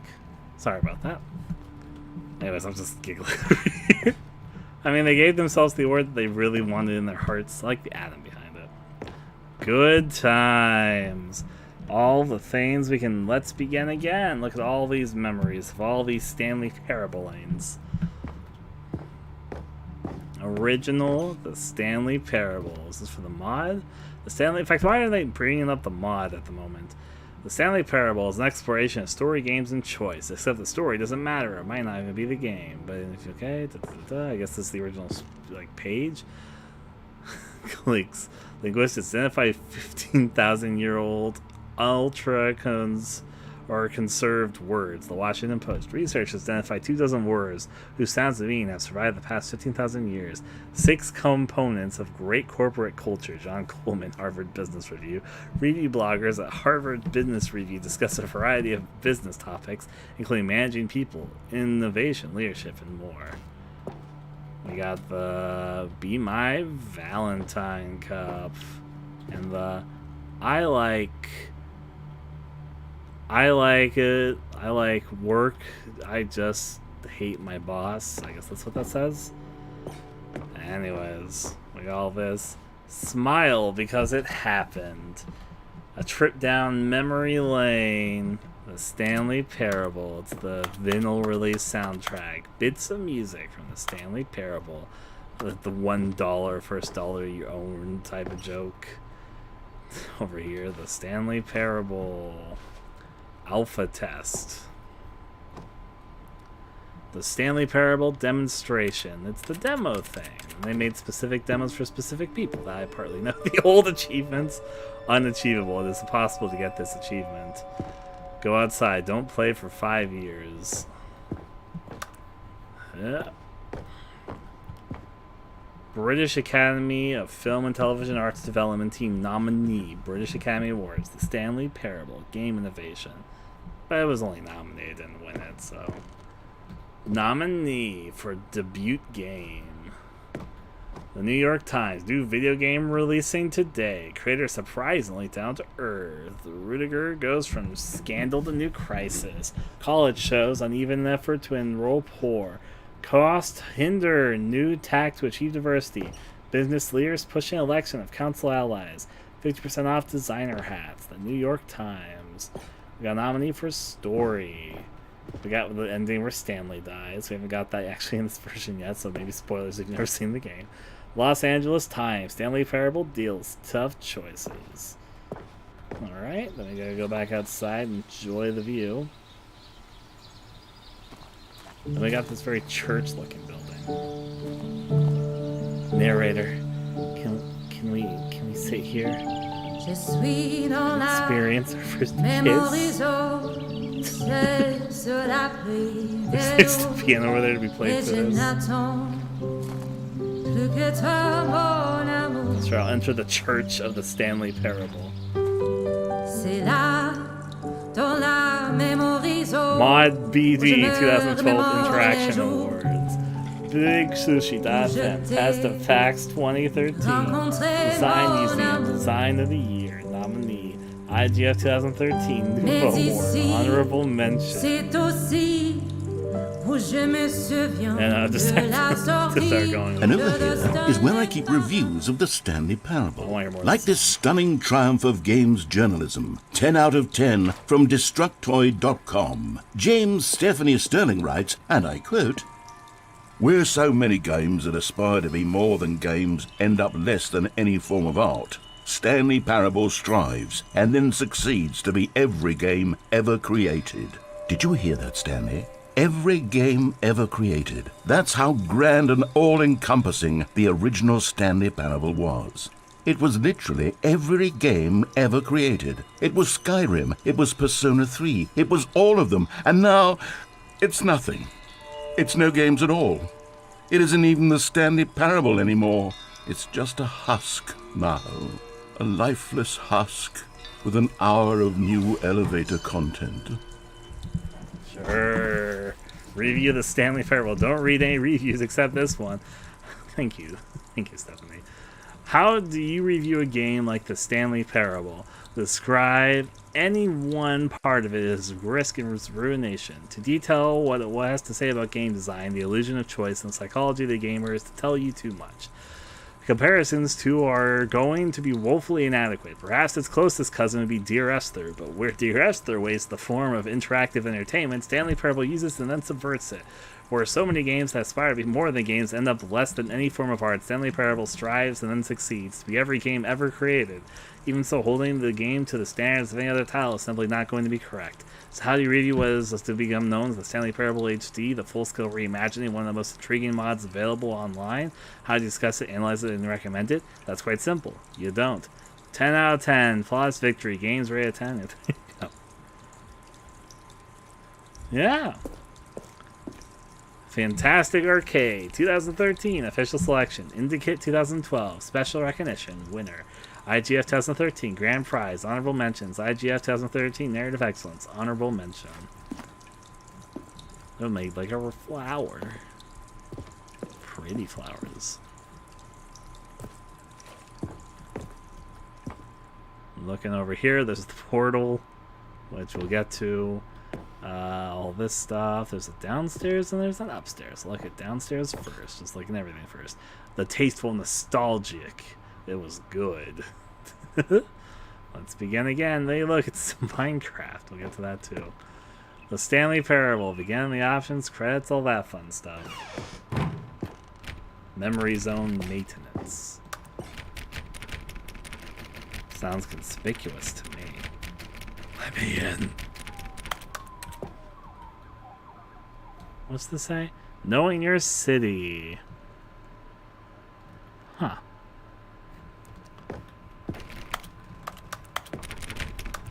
Okay, back up here we go to the next spot, the original. Person of the Year. Oh my god, it's Ethan Winters. I'm gonna shut the fuck up. Here's the original mod, I assume, being made in the good old Hammer editor. We got the models for the two people in the original game, Stanley and that one woman from that one ending. We got the Stanley Parable script again. I hate Monday's coffee mug. The top 10 memories of Stanley Parable 2013. Remember. Or are you fucking Mufasa? Here's an old collector's edition, I guess. Was there a collector's edition for Stanley Parable? I mean, there must have been, but I don't actually recall that. We got for Scott K. We got a person looking at the trailer for the Stanley Parable on their desktop. Hey, how's it going there, Sandwich? The end is never the end is never the end.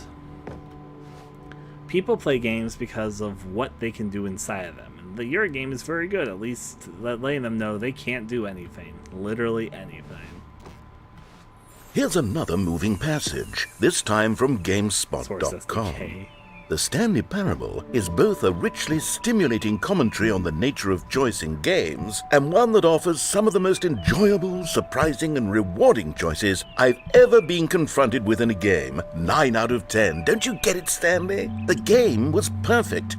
It didn't need anything else. It didn't need new content. It just needed to be left alone, to spend the rest of time collecting dust in the hallowed hall of beloved video game memories. Sure.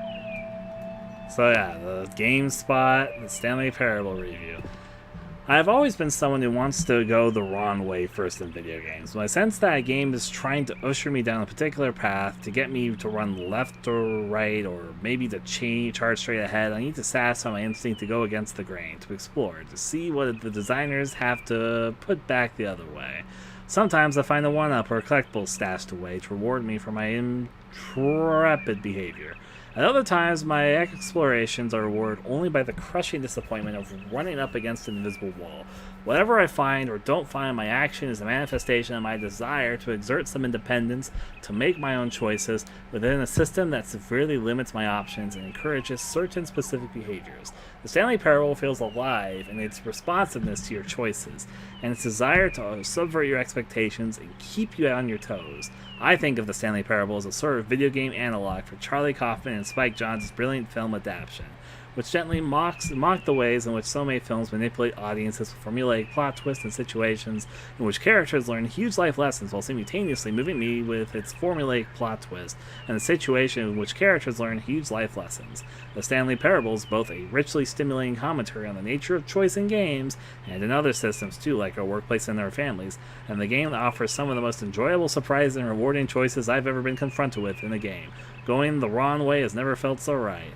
9 out of 10. You got the good, spectacularly funny, packed with the meaningful choices that offer delightfully surprising results, simultaneously increasing incredibly smart and wickedly entertainment. The bad, nothing. Or maybe he just erased that. I haven't looked at the original review, so I don't actually know. So we had the hammer, we had over here the source engine. Look at it, source. Move object, create levels, graphics, source, SDK. And then we have repeat carpet textures. I get it. 6 royalty-free designs. That's kind of funny. Something on the back, but I can't possibly read it, so. How's it going there, Thanatos? I've also realized that Thanatos is the name of the one creature from Resident Evil Outbreak. And it's probably from earlier mythology, I'm just forgetting it, but yeah. The paradox of new content and the narrator commenting how the game doesn't need new content. Yeah, boy! And it's the bicycle from the old trailer, yeah, the ghost, the snake oil salesman thing. It was a good trailer, honestly. Alright, we got the top memories. We got your numbers 29. The serious room 2013. And that's the room where if you fucking did, like if you tried to cheat the game and load up levels that weren't supposed to be loadable. I remember that. Okay, the Stanley Parable, all this stuff. We got the red door and the blue door and some other things. Let's go through these doors then, or not. Well, actually, legitimately, where do we go after this? Through here? Back the way we came? Was that door in the bottom now going to be open? These were simpler times, Stanley. But I wouldn't give to go back, to have it all over again. The Greek God of Death, thank you for reminding me of that. I'm terrible with names. It's been a long time since I've set myself up. Also, I just noticed these buttons. They're the buttons with the various endings in the main route. Alright, let's go down to the basement. Wait, hang on. I don't recall this part of the memory zone before. What's this? What's down here? It's a mystery. Let's find out. Cold drinks. Oh no, we're going to a wasteland. Also, this vaguely makes me think of another game. I'm not gonna forget its name off the top. Oh no. Oh God, no. Stanley, it's a collection of reviews from Steam, the online video game distributor. I haven't looked at these in years. I can't even imagine what's been collecting down here. Surely these reviews were glowing as well, weren't they? Okay, I see where we're going. Oh no. Not user reviews. Now, user reviews can be helpful legitimately, but some of them are also just genuinely trash, so I get it. I can see where we're headed. Steam reviews. Sure. Oh. Let's see whose review they fucking chose. Honestly, I could not be bothered to play this game to full completion. The narrator is obnoxious and unfunny, with his humor and dialogue proving to be more irritating than entertaining. Unfunny! I'm not trying to be funny. I'm trying to make a serious work of art. I suppose I could write up a handful of gags to insert into the Stanley Parable, but the game is already such a densely layered web of profound philosophical insights that I can't even imagine where I'd have the room to stick them. The room to stick them. Also, there's like a positive one that's like barely blurred out over here. Okay. Now we're heading over this way. Look at all those Steam reviews. Can't wait to see what they're all about. Moving on the way for Steam reviews. Don't mind me. Just checking it out as we enter further into the wasteland. I just want to see that truck over there. That's kind of cool. Okay, okay. What do we got next, Steam reviews? Of course, that won't open yet. I mean, you're ignoring the positive reviews. There's some. There's another one right here by somebody's name that I don't make out, like the Thunder kicking. Okay, let's see what this one says. While the idea for the game is good, for someone who prefers non-linear games, this preachiness gets annoying fast. Preachy? Stanley? I'm not preachy, am I? You can tell me if I'm preachy. Honestly, you can. Oh, goodness. This is actually quite shocking for me. Well, to be honest, I had always thought of the game's dialogue as being rather terse to begin with. You can't know how much fluff I cut from the game to get it to feel as light and airy as it... Well, I always thought it did. But maybe it wasn't. Dear, what an awful memory to have to hold on to. These black marks on my otherwise unimpeachable track record. I feel like a failure. Like I let these people down. Perhaps the Stanley Parable isn't quite as sterling as I always remembered. The story I'm assuming isn't open yet. Oh yeah, they locked me in. That makes sense. Good to just tell me there's nothing worthy that way. On to this way then. As we go down the stormy Steam review path. What other exciting Steam reviews are we gonna read today, folks? That's the question. So we go down by the flooding ocean line. Reviews in crates. Continuing down the way we came. Dude, that went off by the ocean. We're gonna like go off into the river on a boat. We're gonna ride the I hope we ride the negative review off into the sea. I hope that's what's gonna happen. What's this one got to say? You constantly have to stop doing anything so the narrator can catch up with his long-winded explanations of what's happening. I wish there was a skip button. A skip button? Well, yes.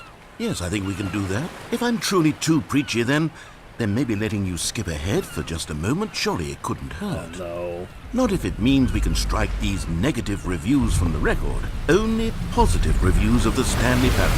That's my motto today, and it's always been my motto. I'd do anything for the customer, Stanley. Yes, a skip button we shall have. Are we gonna now have like a time travel story that's gonna go awfully wrong? Oh boy, I sure hope so. Let's see where it takes us, because I'm inside. I'm saying inside. I'm excited. Let's see. We got the fans, we got everything. It's a pretty nice empty-ish And room. here it is. Go ahead and give it a shot. I'll pop you forward in time so that the second my incessant droning starts to bore you, with just the push of a button, you'll have zipped right past it. Like It's what the players have been asking for, and I'm very proud to have delivered. No more listening to me rambling on and on and on. No. The Stanley Parable is a game for the people. I'm listening to all of and this if the rambling. people want silence, then by goodness, that's what they're going to get. Well, don't sit around waiting for me to shut up. Go ahead and make me shut up. Here, we'll pretend that I've just begun an interminable monologue, and it goes something like this. The story and the choices, or what have you, and therefore by becoming it is, so on and so forth, until inevitably we all until the end of time, at which time everything all at once, so now you see, blah blah blah blah blah blah blah blah blah blah blah blah blah blah blah. We've eaten too much and it can't be just yet, no, until 245. That the logic of elimination working backwards, the deduction therefore becomes impossible to manufacture. It went on for nearly 10,000 years, until just yesterday, here and there, forward and back, and never a moment before lunchtime. It can't be. It's the only thing there is. How many billions left until so much more than forever ago? Which is why I say... the story and the choices, or what have you, and therefore by becoming it is, so on and so forth, until inevitably we all until the end of time, at which time everything all at once, so now you see, blah blah blah blah blah blah blah blah blah blah blah blah blah blah. We've eaten too much and it can't be just yet, no, until 245. That the logic of elimination working backwards, the deduction therefore becomes impossible to manufacture. It went on for nearly 10,000 years, until just yesterday, here and there, forward and back, and never a moment before lunchtime. It can't be. It's the only thing there is. How many billions left until so much more than forever ago? Which is why I say, the story and the choices, or what have you, and therefore by becoming... Oh, you're back, you see. You were only frozen in time for a few minutes, but it was plenty of time for me to deliver a long, rambling monologue full of unnecessary verbal flourishes and lengthy ruminations on the nature of choice in video games. Sure. Of course, I happen to believe it was perhaps one of my more profound such ruminations. Not that, of course, you need a description of it, but if I had to describe it, I'd say it was perhaps less of a rumination and more of a treatise. Or maybe a manifesto. Look, I'll outline it for you very briefly and you can tell me what you think. Okay, so my theory is that any choice you've ever made is simply a series of choices made by the person who you are or were or will be at the time of having made said choice. Sure. That is to say, if by articulating a choice you've already made, you bring that choice into being, then by making no choice and saying nothing, are you not simply erecting in the sanctuary of time a monument to every person you've ever been, making every choice to which you've ever given your Greek gift of mortal and yet timeless thought? Or rather, do all of the choices you've ever made, in fact, make you I'm just more listening to not this. this kind of person, and in fact do the very opposite? You see, it could in fact be both of these things at once, that you are both making choices and not making choices, and that they are both affecting you and not affecting you at the same time by virtue of the fact that you both are and are not making them. Okay, at first, I was leaning towards manifesto, but now I'm going to circle around and slap the treatise label on this one. Maybe. I think it has much more of a treatise vibe to it. But wouldn't you say that manifesto just has a much grander sort of tone? It has a mouthfeel that is rich with ambition and history. Ambitious history, if you will. Ah. See, now you've got me going back to manifesto. Heavens, at this rate, we're going to be here all day. Okay, look, I have a method for exactly this sort of situation, and I do find myself in this situation frequently. I'm going to say each word back and forth in repeated succession until I become sick of one or the other, in which case the word I am not sick of shall be the victor. It is an unimpeachable strategy, Stanley. It's rescued me from disaster in countless situations. I'm not All talking, right, I'm listening. here we go. Treatise, manifesto. Treatise, manifesto. Treatise, This verse. manifesto. Yep. Treatise, Manifesto. Treatise. Manifesto. Treatise, Manifesto. Treatise, manifesto. Treatise, manifesto. Treatise, manifesto. Treatise, Roll into your head manifesto. these two words. Treatise, manifesto. Treatise, manifesto. Treatise, manifesto. Treatise, manifesto. Treatise, manifesto. Well, this is a Treatise, combination. manifesto. Treatise, manifesto. Treatise, manifesto. Treatise. Manifesto. Treatise. Manifesto. Treatise. Manifesto. Everyone's new favorite word of the day, guys. Manifesto.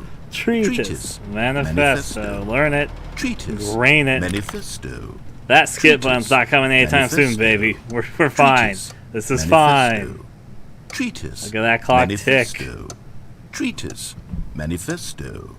Treatise, manifesto. Treatise, manifesto. But the button. Treatise, But the manifesto. Treatise, Look at that. manifesto. Nice. Sleek Treatise, button. manifesto. With the yellow on the back, you can Treatise, see it's a different manifesto. texture. They modeled the Treatise, back side of the button manifesto. different than the front side. Treatise, The front side, manifesto. two right Treatise, pointing arrows, manifesto. pointing towards the line. Treatise, It could be interpreted as a manifesto. wall. It could be Treatise, interpreted as a door. manifesto. It could be interpreted as a Treatise, hole. It could manifesto. be interpreted as a Treatise, slight in space. manifesto. It could be interpreted Treatise, as another dimension. manifesto. It could be interpreted as an Treatise, exit. It could be manifesto. interpreted as a beginning. Treatise, It could be interpreted as an manifesto. end. It could be Treatise, interpreted as many manifesto. things. But both Treatise, triangles manifesto. are going towards it. Treatise, Could the triangles be like the old manifesto. space? Not what's the Treatise, game? Asteroids. manifesto. It's like the thing that you play Treatise, as inside of manifesto. asteroids. So you Treatise, see all the asteroids in like manifesto. tiny chunks, and they get Treatise, smaller and smaller and manifesto. smaller. And then you know Treatise, it's just manifesto. it's a magnificent thing Treatise, in its own ways. manifesto. The rest of the stool, Treatise, untextured. manifesto. Not untextured. Treatise, It's got a texture, manifesto. but it's a very simple Treatise, kind of pattern manifesto. one. Even I could make Treatise, it in the GIMP program that I manifesto. prefer using. Treatise, The backside, manifesto. a slight angle. Treatise, Now I don't have the tools to manifesto. measure the amount of the Treatise, angle of this manifesto. button.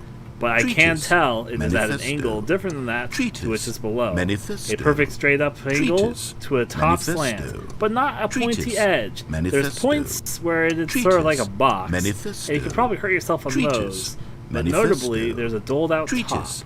The top to make Manifesto. it so that it's not bringing your Treatise. attention away from the Manifesto. button.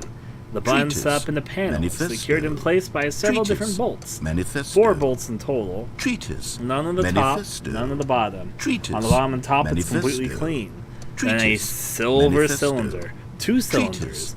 One to hold the Manifesto. other cylinder in place to Treatise. lock it in position. Manifesto. The other cylinder to Treatise. be inserted into this Manifesto. cylinder, upon which we Treatise. press the button. Manifesto. The button, Treatise. a yellow Manifesto. button with Treatise. 2 Manifesto. little ships from Treatise. asteroids, ready to Manifesto. enter into infinity, Treatise. really. And a Manifesto. shadow lightly cast by the Treatise. button. Manifesto. The button itself glows, Treatise. a slight yellow light, Manifesto. almost to suggest that the Treatise. cylinder itself has an Manifesto. electrical system, Treatise. which currently has a light Manifesto. installed, as Treatise. a sort of service to the Manifesto. system that we're working with. Treatise. Now it does Manifesto. demand that we press that Treatise. button, Manifesto. but, Treatise. well, why would we want to waste Manifesto. it? Maybe if you use the Treatise. button enough times, it would start to Manifesto. flake off. Like you'd start to get your Treatise. skin's oils Manifesto. onto the button. Treatise. And the spoils Manifesto. buttons would just Treatise. be, it would Manifesto. sorely chort Treatise. away at this Manifesto. very perfect display of the Manifesto. 2 ships from Treatise. fucking asteroids Manifesto. having just a loving Treatise. moment staring into Manifesto. infinity. Now, I'm not going to Treatise. speak what the ships are doing. Manifesto. One could argue Treatise. that they're just standing there Manifesto. together like 2 friends. Treatise. But also, it could maybe Manifesto. be interpreted as a weird Treatise. sexual thing. Manifesto. We don't know what they're doing. It's very hard to Treatise. tell from their low, Manifesto. detailed asteroid triangle Treatise. cells. Manifesto. Whatever the case, I think this planet's Treatise. real or fake. Manifesto. I've been looking at it for a little bit as I was Treatise. talking about that. It sort of Manifesto. caught my eye. I can see Treatise. that's got a little poly thing Manifesto. going on and not take up too many Treatise. resources. If Manifesto. you notice, it's not an actual cylinder. Treatise.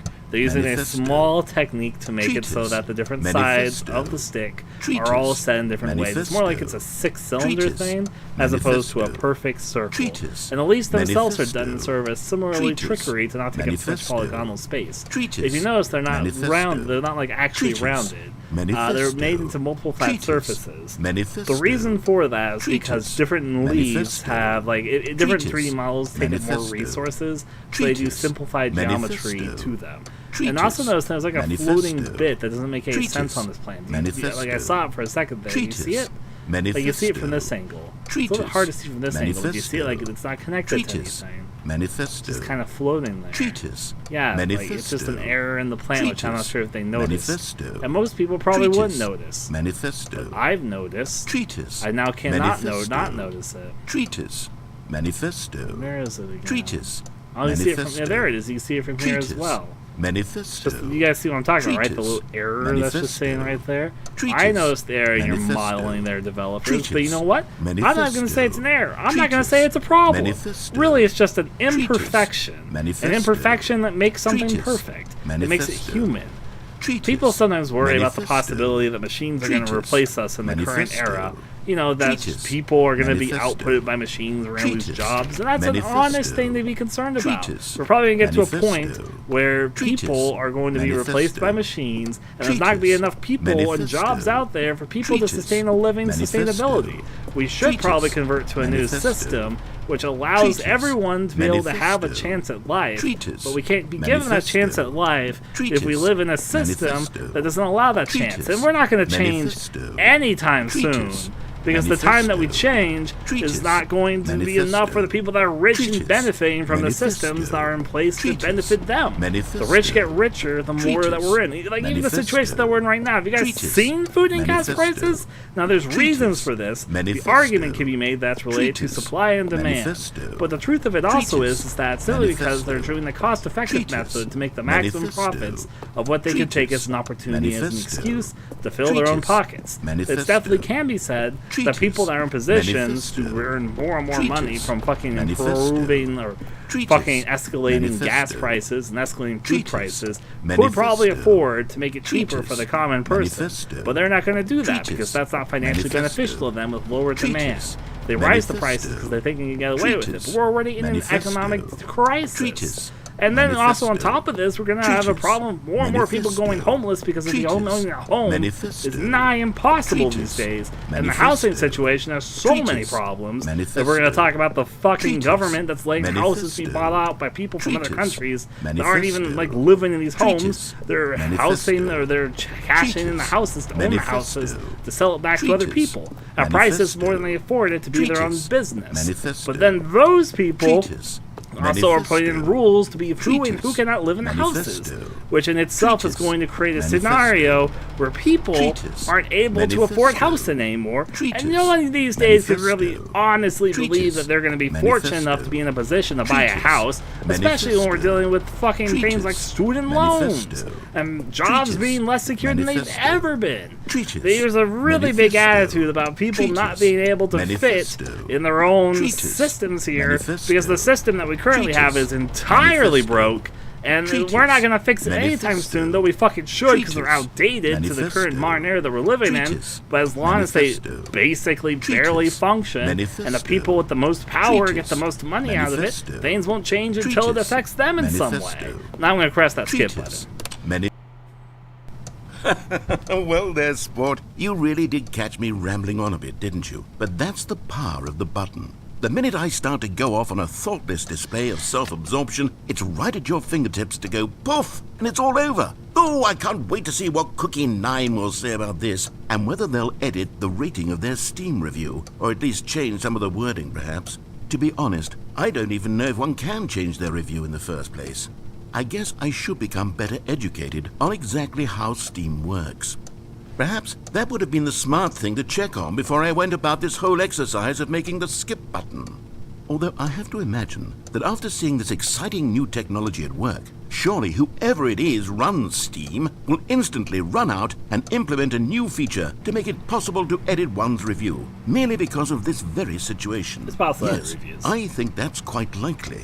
Or perhaps they'll simply grant this particular user the ability to change their review, so that the feature is not widely abused. Look, I would even be okay with Steam altering this particular review so that it reads as something more beneficial. Something along the lines of, this game is the best game. Let me start over.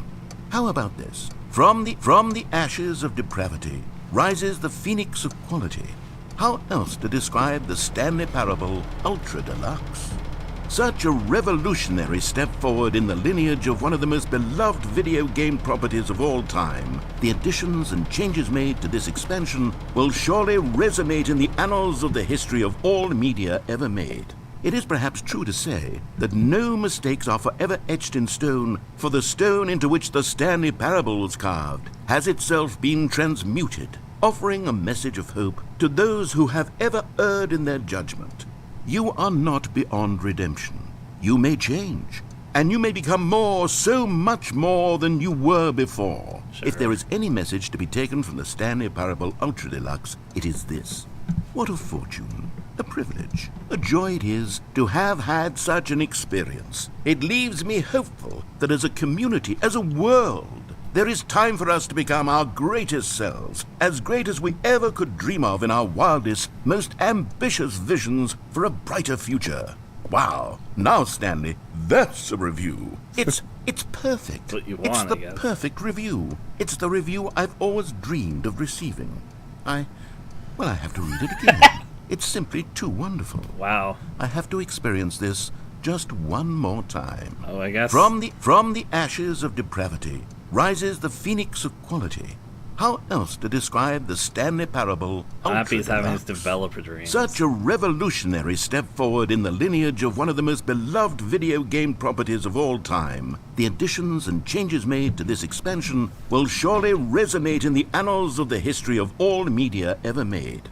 It is perhaps true to say that no mistakes are forever etched in stone, for the stone into which the Stanley Parable was carved has itself been transmuted, offering a message of hope to those who have ever erred in their judgment. You are not beyond redemption. You may change, and you may become more, so much more than you were before. If there is any message to be taken from the Stanley Parable Ultra Deluxe, it is this. What a fortune, A privilege, a joy it is to have had such an experience. It leaves me hopeful that as a community, as a world, there is time for us to become our greatest selves, as great as we ever could dream of in our wildest, most ambitious visions for a brighter future. Wow. Now, Stanley, that's a review. It's perfect. It's wonder the if somebody's perfect left review. that scene It's the reading on review the game I've yet. always dreamed of receiving. Just like word for word, I have just to copy read it and paste again. that most It's of their simply Steam too review. wonderful. I have to experience this just... Okay. Okay, welcome back, Stanley. Now, I should say that the amount of time the button has been skipping through is becoming longer and longer. It's That like last click. one was, well, I want to say maybe 30, 45 minutes? It's not unendurable by any means, but it's, well, there's really only so much I can ramble on to myself about. I know, it's shocking, isn't it? But at any rate, I can't believe they do pull suggest that we inspiration from the not Endless press the button Sandler again. movie.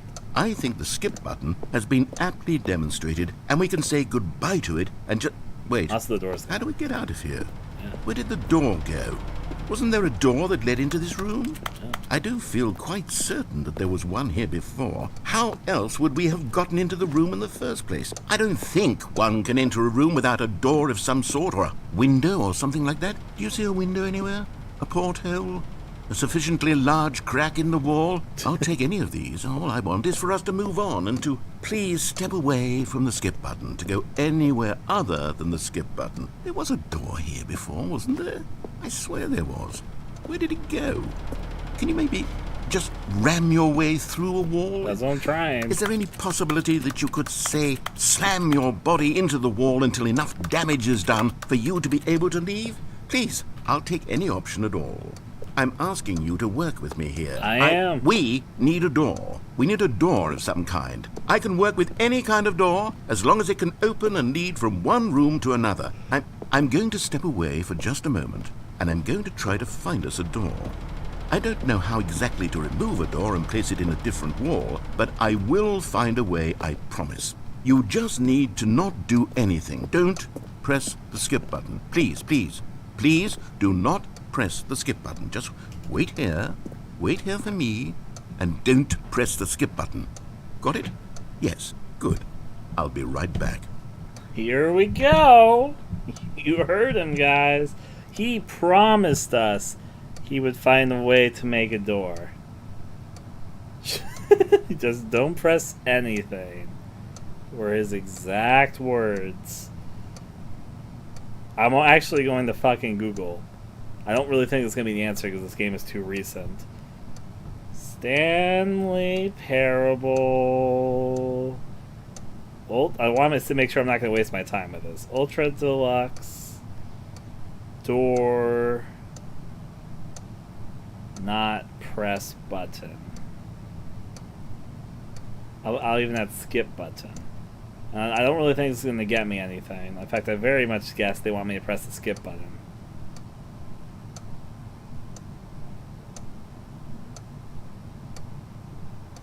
But do you think, if I don't do anything, there'd be anything? Forget the waiting game, let's skip. But, you know, I won't know if there's nothing, if there's more. He promised he'd come back and make a door. He said not to press anything and wait.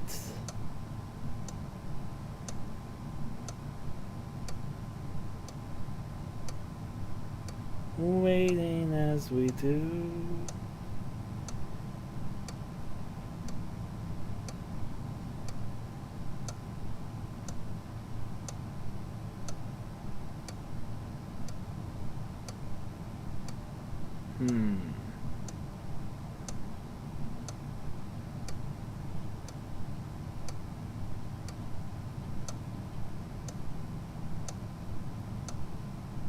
Think he's gonna come back soon? He promised he'd be back soon, right? He deliberately said, don't press anything. I'll be right back. And I'll make a door. I promise you. That's exactly what he said. Was he lying to me? How long are we supposed to wait? He didn't give a duration.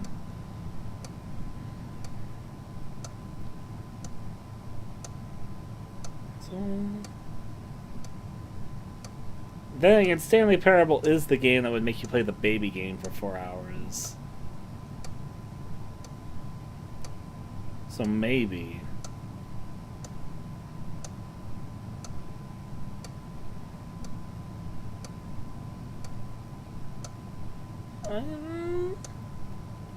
Do I really think something would happen here if I did nothing?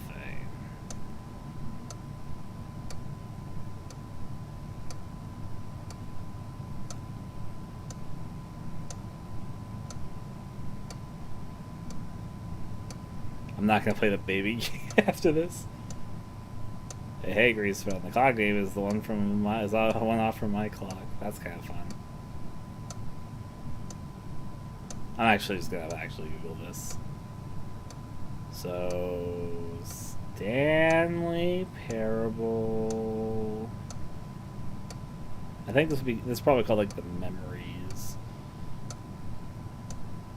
Skip button. Not press skip.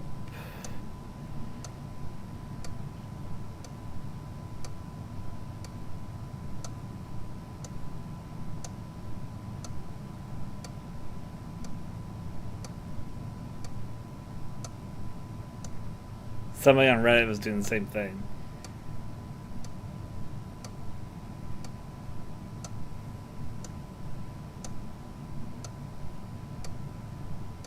Yeah, I don't think anything's gonna happen. He's not repeating dialogue now. Now he's deliberately in the situation.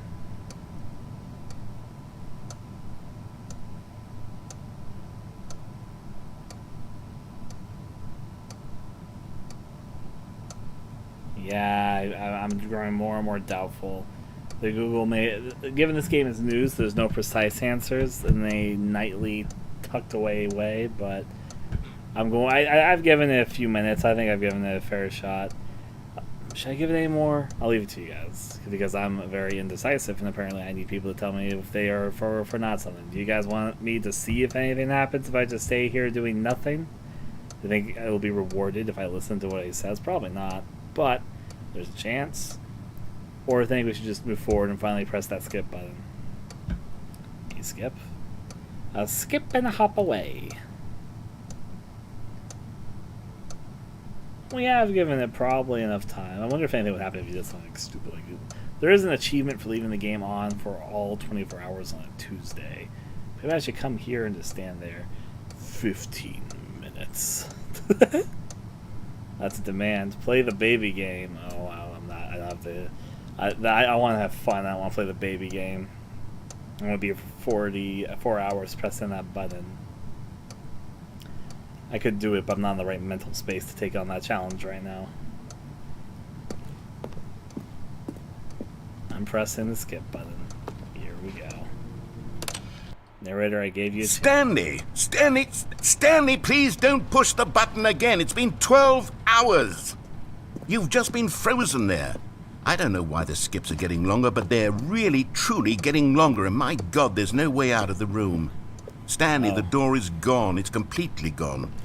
I've looked at it from every angle. I've checked every one of those walls 1,000 times. And there's no door, Stanley. There's no door. There's just you and the button. And if you keep pressing it, I have no idea what will happen. I have no idea how long I'll be made to sit here. And more than anything else, I don't know how to stop you from pressing the button again.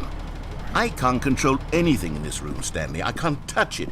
And I have to believe, I have to know that sooner or later, no matter how much I plead with you, you're going to press the button again. Why would you? I've been thinking and thinking, and I don't know what I can do to convince you otherwise. Oh my God. And it's all because of those reviews.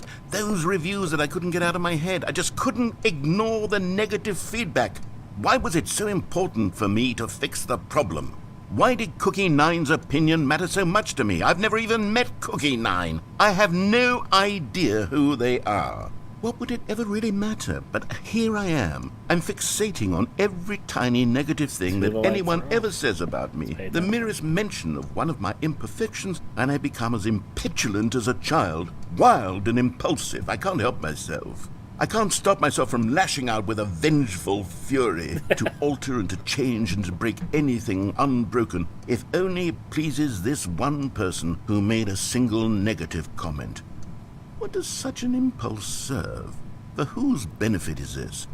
And here I am now, stuck in a room, waiting for you to press this button, and to become frozen in time, knowing that you're going to do it, and that I'm going to be stuck all alone, and that I had the power to prevent it all from happening, if only I'd held my tongue. It's all out of my control now. Just you. Just your decision as to exactly when you're going to make me suffer, to leave me all alone. Surely you will. I don't doubt it. Surely you'll press that button again, leaving me here. And surely you'll put your own desire to see what's next ahead of my need for company, for companionship. Surely you'll not be moved by my howls of fitful anxiety that you sit with me and just stay here. Oh, no, no, no, I know you too well. You'll be leaving me. Oh, my God. And it's all because of those reviews. Those reviews that I couldn't get out of my head. I just couldn't ignore the negative feedback. Why was it so important for me to fix the... Oh, Stanley, you're back. That's only one line. You're back. Oh, my goodness. I have someone to talk to again. Stanley, I think it's been a week. Or 2 weeks. The client died. I've been sitting here all that time. Just sitting here. Not a single person to speak with. And you'd think that that's just how it's always been, right? Me talking and you saying nothing. Would you think that it's exactly the same as always? Doesn't that feel like what we've already been doing? Me just talking? But it isn't, Stanley. It isn't the same at all. It isn't even close. Because I know you can't hear me once you push that button. That's what I'm realizing now, Stanley. I'm realizing that I needed to know that someone was listening. I needed there to be a vessel through which my words were moving. It was the vessel I needed, Stanley, not the outcomes, not the story. None of that matters anymore. I'll give it all up. I'll give up every branching path. I'll burn my story to the ground. One single thing I need, and God, I can see now that I need it more than anything, is to know that someone else is taking it in. These words that I'm saying, I need to know you can hear me. Because maybe, Stanley, maybe, if you can hear me, then maybe it means I'm real. Maybe I'm not just a fiction. Was I scared of that all along? Perhaps, yes. Perhaps I've been scared this whole time, that if I stop speaking, I'll slip backwards into the silence and be consumed by it. Right here. I can't be taken by it, Stanley. I can't lose myself in the stretch of emptiness between you and me. When you press that button, you're still right there, but I know you're so tremendously far away. And in those moments, the emptiness folds itself outward in between the two of us, and I am suspended in its unyielding quietness. I can feel the edges of my reality curdling inward and decaying. We are new content. That I am becoming less and less real. Yet to speak to you now, I am alive. I am truly and completely here. I am a being. I am someone. I am something. I am being listened to. I am being recognized. The emptiness between us has collapsed, and I feel right now like I am not a work of fiction. I feel as though I occupy space in this world again, and I have cast a shadow onto the wall. You see what I'm saying, don't you?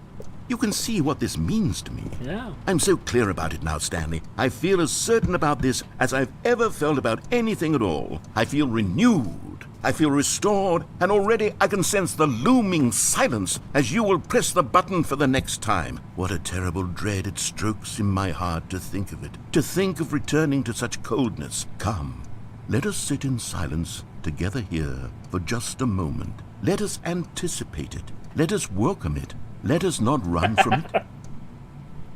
He's just embracing for me to press that button again.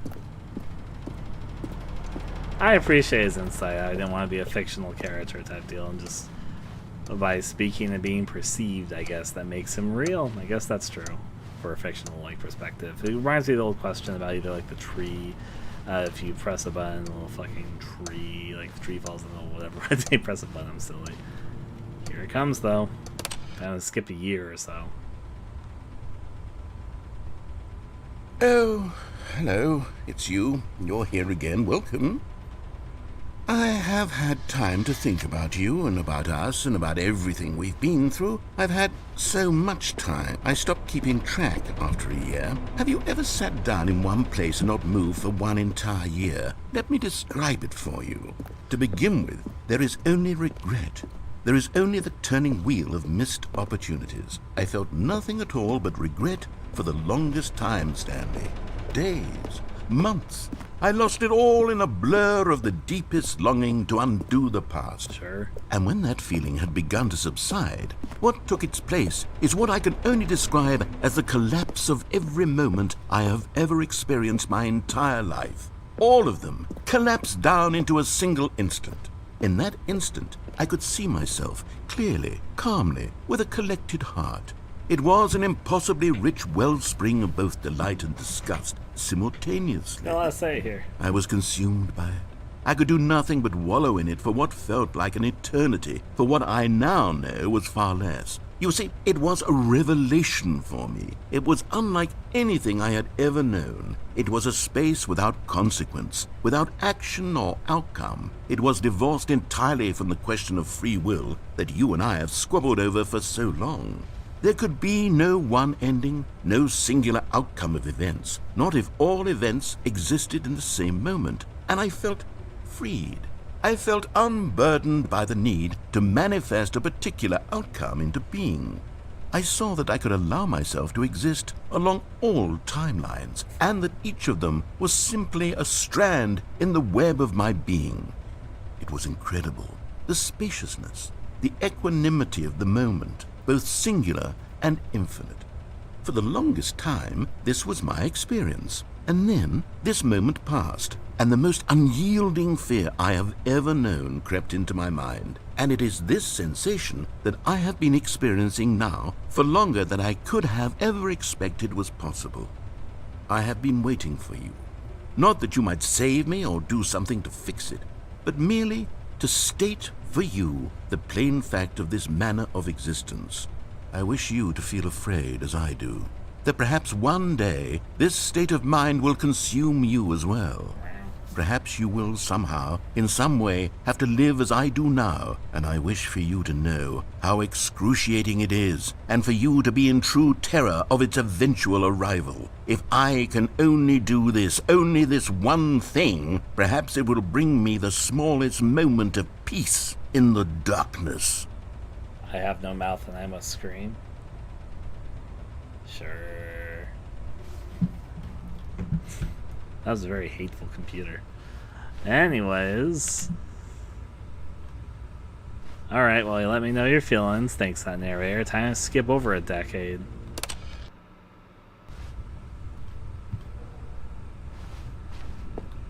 Ah, he's left.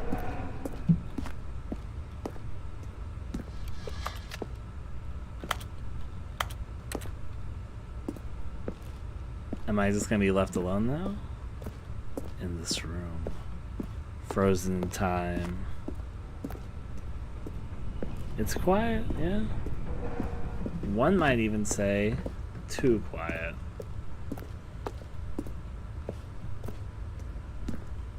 Don't worry, I was doing a few laps. Maybe probably the narrator's away, and I guess he'll just see how things go. Spoopy, spoopy, spoopy.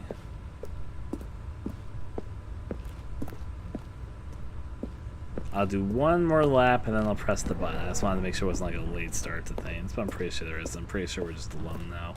This has probably been over a decade after the plus 1 year skip, and yeah. Let's do it. I'm assuming the one's still. Oh. Is this a joke about the fire alarm thing? There's a ladder there. I would probably go out of my way to see if I can fix this. There's a ladder here, and there's other stuff to put on top of that. If it were me actually in this situation, there's nothing else really to do, I'd go for it. I'd probably hurt myself in the process, but I think there's enough here that you can reach it.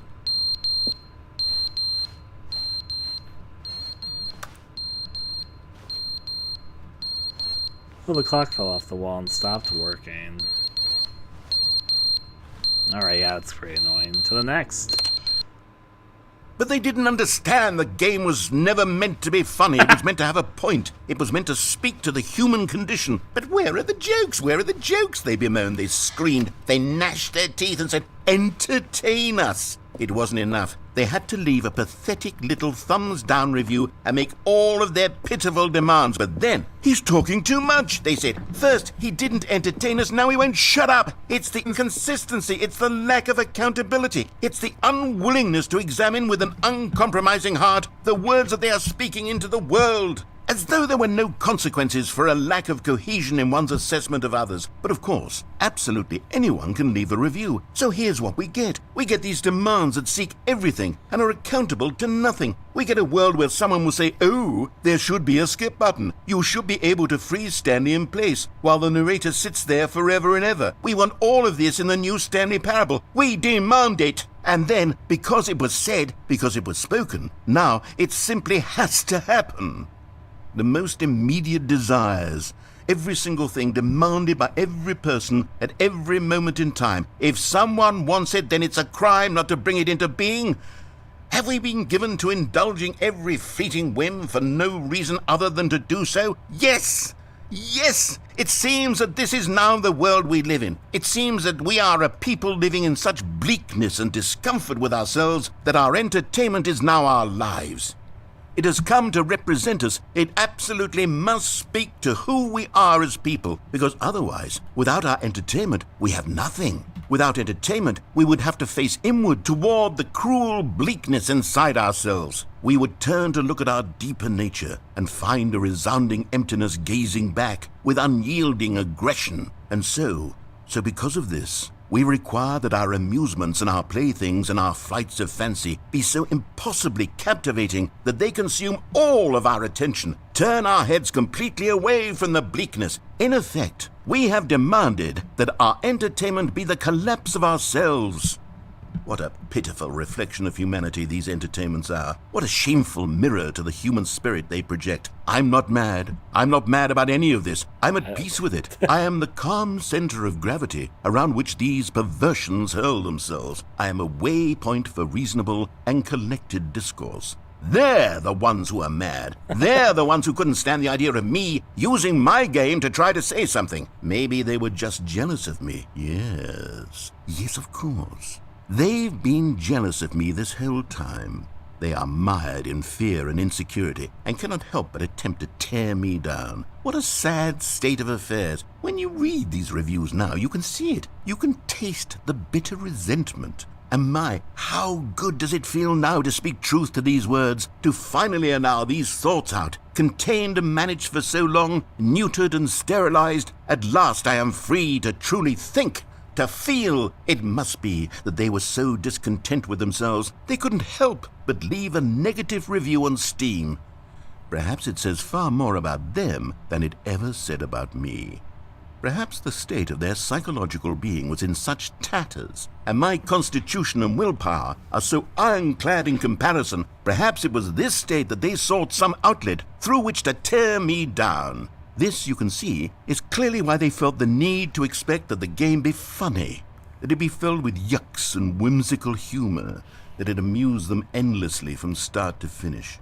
But they didn't understand the game was never meant to be funny. It was meant to have a point. It was meant to speak to the human condition. But where are the jokes? Where are the jokes? They bemoaned, they screamed, they gnashed their teeth and said, entertain us. It wasn't enough. They had to leave a pathetic little thumbs-down review and make all of their pitiful demands. But then, he's talking too much, they said. First, he didn't entertain us, now he won't shut up. I have things to It's say the about his inconsistency, commentary, but I'll it's wait the till lack the of skip here. accountability. Yep. It's the unwillingness to examine with an uncompromising heart the So- words that they are speaking into the world. I'm going to pause to say this because I'm not going to really be able to speak over him here.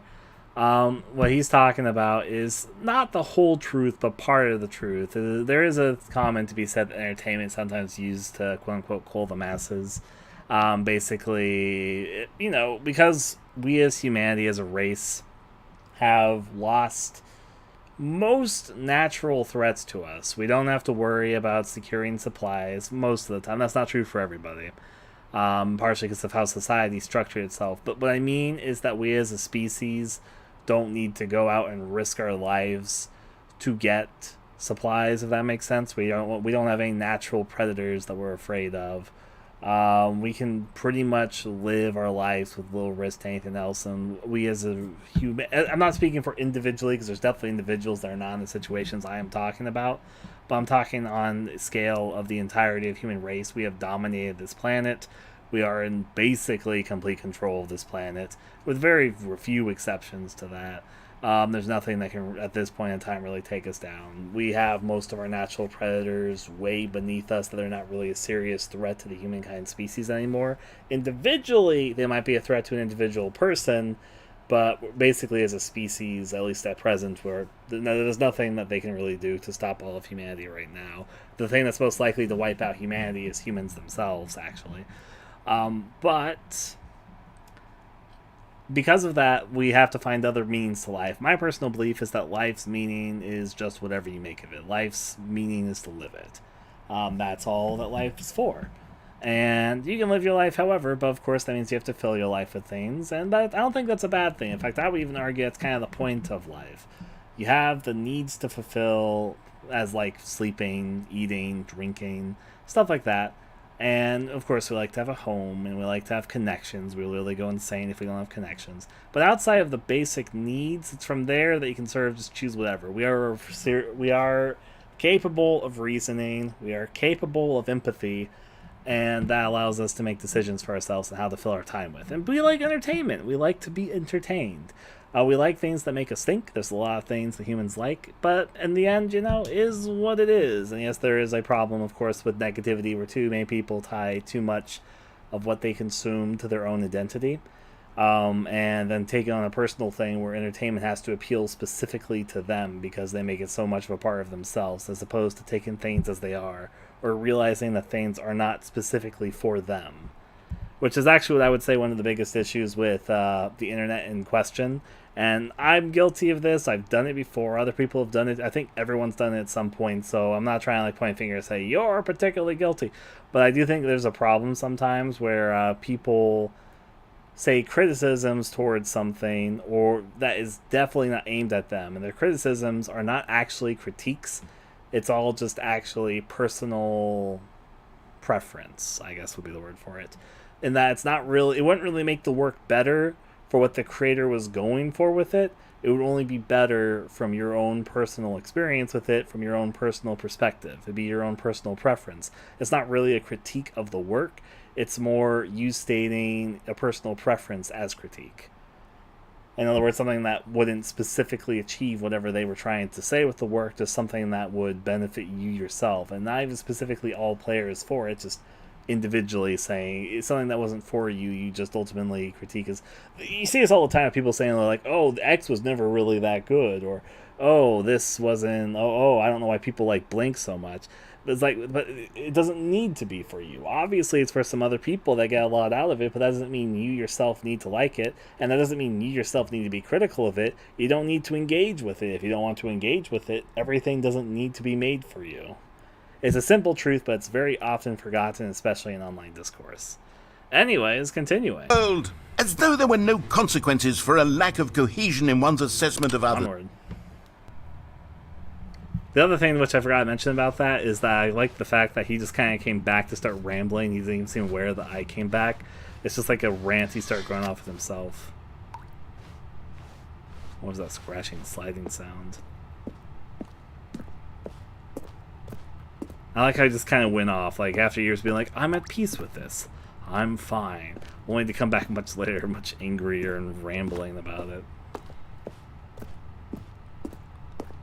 Don't mind me. Just sitting in darkness.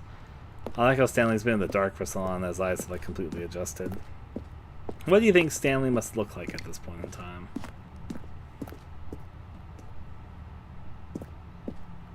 Well, I guess we're pressing it again.